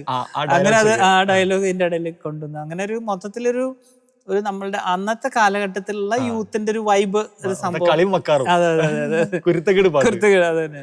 പിന്നെ അതിന്റെ ഏറ്റവും അവസാനമാണെങ്കിലും ഇതിനകത്തൊക്കെ ഒരു റിതം ചേഞ്ച് ചെയ്തിട്ട് വീണ്ടും ഇങ്ങനെ അടിപൊളിയായിട്ട് കൊണ്ടുവരുന്നത്. അപ്പം കുത്തിക്കുത്താന വരുമ്പോ കയ്യെ കുത്ത് കരിങ്കുത്ത്, ചീപ്പ് വെള്ളം താറാം വെള്ളം താറാമൊക്കടെ കയ്യിലൊരു ബാങ്ക്. അപ്പം അതിൽ ഉപയോഗിച്ചിട്ടുള്ള വോയിസിലൊക്കെ ആണെങ്കിലും നമ്മളൊരു ഭയങ്കര റോ ഇങ്ങനെ നമ്മള് എന്താ പറയാ ഇങ്ങനെ കളിയാക്കിയൊക്കെ പറയുന്ന പോലത്തെ കൈൻഡ് ഓഫ്. അന്നൊന്നും അങ്ങനെ സിനിമ പാട്ടിലൊന്നും അങ്ങനത്തെ ശബ്ദങ്ങൾ അധികം യൂസ് ചെയ്തിട്ടില്ല. പക്ഷെ അപ്പൊ അന്ന് അതൊരു ട്രെൻഡായി. പക്ഷെ ഈ ഒരു സാധനം വേറിട്ട് നിൽക്കുന്നു ആ സമയത്ത്. പ്രത്യേകിച്ച് അതാ വീണ്ടും അപ്പോഴും നമ്മൾ ഈ പറയുന്ന ശ്രേയാ ഘോഷാൽ അന്ന് അത്ഭുതപ്പെട്ടു എന്ന് പറഞ്ഞ മാതിരി തന്നെ അൽഫോൺസ് ജോസഫ് ഇങ്ങനത്തെ സാധനങ്ങളൊക്കെ ചെയ്യുന്നുണ്ട്. അതായത് എന്താ പറയാ, എനിക്ക് ഇങ്ങനത്തെ പാട്ടുകൾ ഇഷ്ടക്കാരെന്ന് എന്ന് വെച്ചാല് ഇപ്പൊ പറയല്ലോ ഡാൻസ്, എന്റെ ഉള്ളില് ആ ഒരു ഡാൻസിന്റെ ഒരു സാധനമുണ്ട്. അപ്പോൾ അത് കാരണം കൊണ്ട് എനിക്ക് എപ്പോഴും ഇങ്ങനെ അങ്ങനത്തെ പാട്ടുകൾ ചെയ്യുന്ന സമയത്ത് ആ ഒരു സാധനം എൻ്റെ മൈൻഡിലുള്ളത്. ആൾക്കാർക്ക് ഡാൻസ് ചെയ്യാൻ പറ്റും, തുള്ളാൻ തോന്നണം. അതെ അതെ. അപ്പം അങ്ങനത്തെ ഒരു കോൺസെപ്റ്റ് എപ്പോഴും ഹെൽപ്പ് ചെയ്യാറുണ്ട്. ഇപ്പോൾ ഒരു റിതം ചൂസ് ചെയ്യുമ്പോഴാണെങ്കിലും ഒക്കെ ആ രീതിയിലുള്ളൊരു അത് ഇറ്റ് ഷുഡ് ഇൻഫ്ലുവൻസ് എന്നുള്ള ഞാൻ ആലോചിക്കുന്നത്. ഒരു യങ്സ്റ്ററിനെ അല്ലെങ്കിൽ പ്രായമായിട്ടുള്ളവരാണെങ്കിലും നമുക്ക് ഒരു കൈയടിക്കാൻ മാറ്റണം. അതെ അതെ. എങ്ങനെയാണ് അപ്പോൾ ഒരു വലിയൊരു ഇളയരാജ ഫാനായി മാറുന്നത്? എന്താണ് ഇളയരാജയിൽ ഏറ്റവും സാറിന് അട്രാക്റ്റീവായി തോന്നിയിട്ടുള്ളത്? രാജ സാറിൻ്റെ സ്ട്രിങ് അറേഞ്ച്മെന്റ് രക്ഷയില്ല.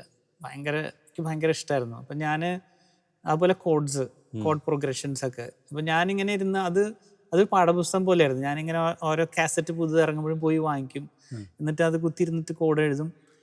അതുപോലെ സ്ട്രിങ്ങിൻ്റെ പാർട്സ് ഇങ്ങനെ തിരിച്ച് വേർത്ത്, അപ്പോൾ ഇതൊക്കെ കണ്ടുപിടിക്കാന്ന് പറഞ്ഞാൽ നമുക്കൊരു ഭയങ്കര ഇൻട്രസ്റ്റാണ്. നമ്മളെന്തോ ഒരു ഭയങ്കര അപ്പോൾ ഇതിങ്ങനെ കുത്തിയിരുന്ന് ഇങ്ങനെ ഈ പാർട്ട് ഇങ്ങനെയാണ് പോകുന്നത്, ഈ പാർട്ട് ഇങ്ങനെയാണ് പോകുന്നത്, ഇതൊക്കെ എഴുതി. അപ്പം ഞങ്ങളിങ്ങനെ ഫ്രണ്ട്സ് ഉണ്ട് അവിടെ, കുറേ പേരുണ്ട്, എല്ലാവരും മ്യൂസിക്കിന് ഇഷ്ടപ്പെടുന്നവരാണ്. അപ്പോൾ ഇതാണ് ഡിസ്കഷൻ മുഴുവൻ. ആ പാട്ടിൽ ഒരു ഉദാഹരണം ഞങ്ങൾക്ക് കേൾപ്പിച്ചോ മാസ്റ്ററോടെ? കുറെ പാട്ടുകളുണ്ട് ഉറപ്പായിട്ടും. ഇളയ നില, അതൊക്കെ എനിക്ക് ഭയങ്കര ഇഷ്ടമുള്ള പാട്ടാണ്. ഇത് ഗിറ്റാർ മാത്രം വെച്ചോണ്ടുള്ള സാധനമാണ്. ഓ ബട്ടർഫ്ലൈ ബട്ടർഫ്ലൈ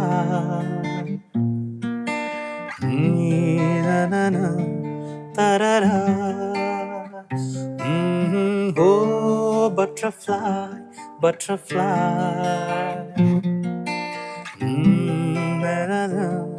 തരരാ തരരാ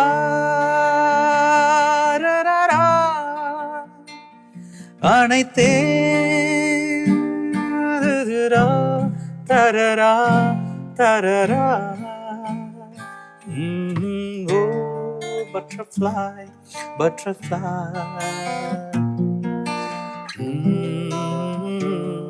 തരരാ തരരിരാ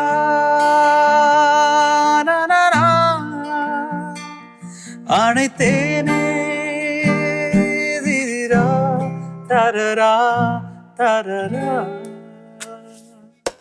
ഭയങ്കര ഒരു ഇഷ്ടമുള്ള ഒരു പാട്ടാണ്. ഓ സാർ, ഇപ്പോൾ ഒരുപാട് നേരം നമ്മളോട് സംസാരിച്ചു, ഒത്തിരി പാട്ടുകൾ പാടി.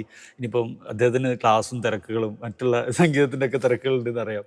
അതിൻ്റെ ഇടയിൽ പോകാൻ നേരത്തെ എനിക്ക് സാറിൻ്റെ ഒരു കോട്ടും സൂട്ടിട്ട പാട്ടുണ്ട്, നമ്മൾ ഇതിനിടയിൽ പറയാൻ വിട്ടുപോയ പാട്ട്, അതും കൂടി ഒന്ന് കേട്ടിട്ട് ഞാൻ പോയിക്കോളാം. കോട്ട് സൂട്ടിട്ടുള്ള പാട്ട്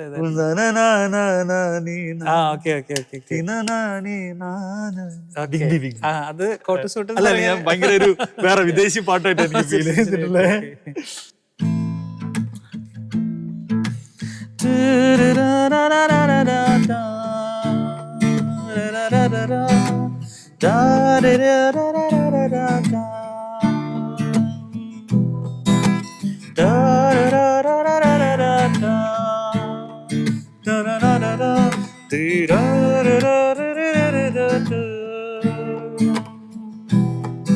ഒരു വാക്കും മിണ്ടാതെ ഒരു നോവായി മായല്ലേ ഉയിരേ നീ, മിഴി രണ്ടും തേടുന്നു മനമിന്നും തേങ്ങുന്നു എവിടെ നീ, കണ്ണീരിൻ പാട്ടായി ഇനി എന്നും അലയും ഞാൻ ഓമലേ, വെയിൽ നാളം തളരും നിധി വഴി ഏകന ഏകന താരരാരരാരരാ താരരാരരാ താരരാരരാരരാ താരരാരരാരരാ താരരാരരാ താരരാരരാരരാ.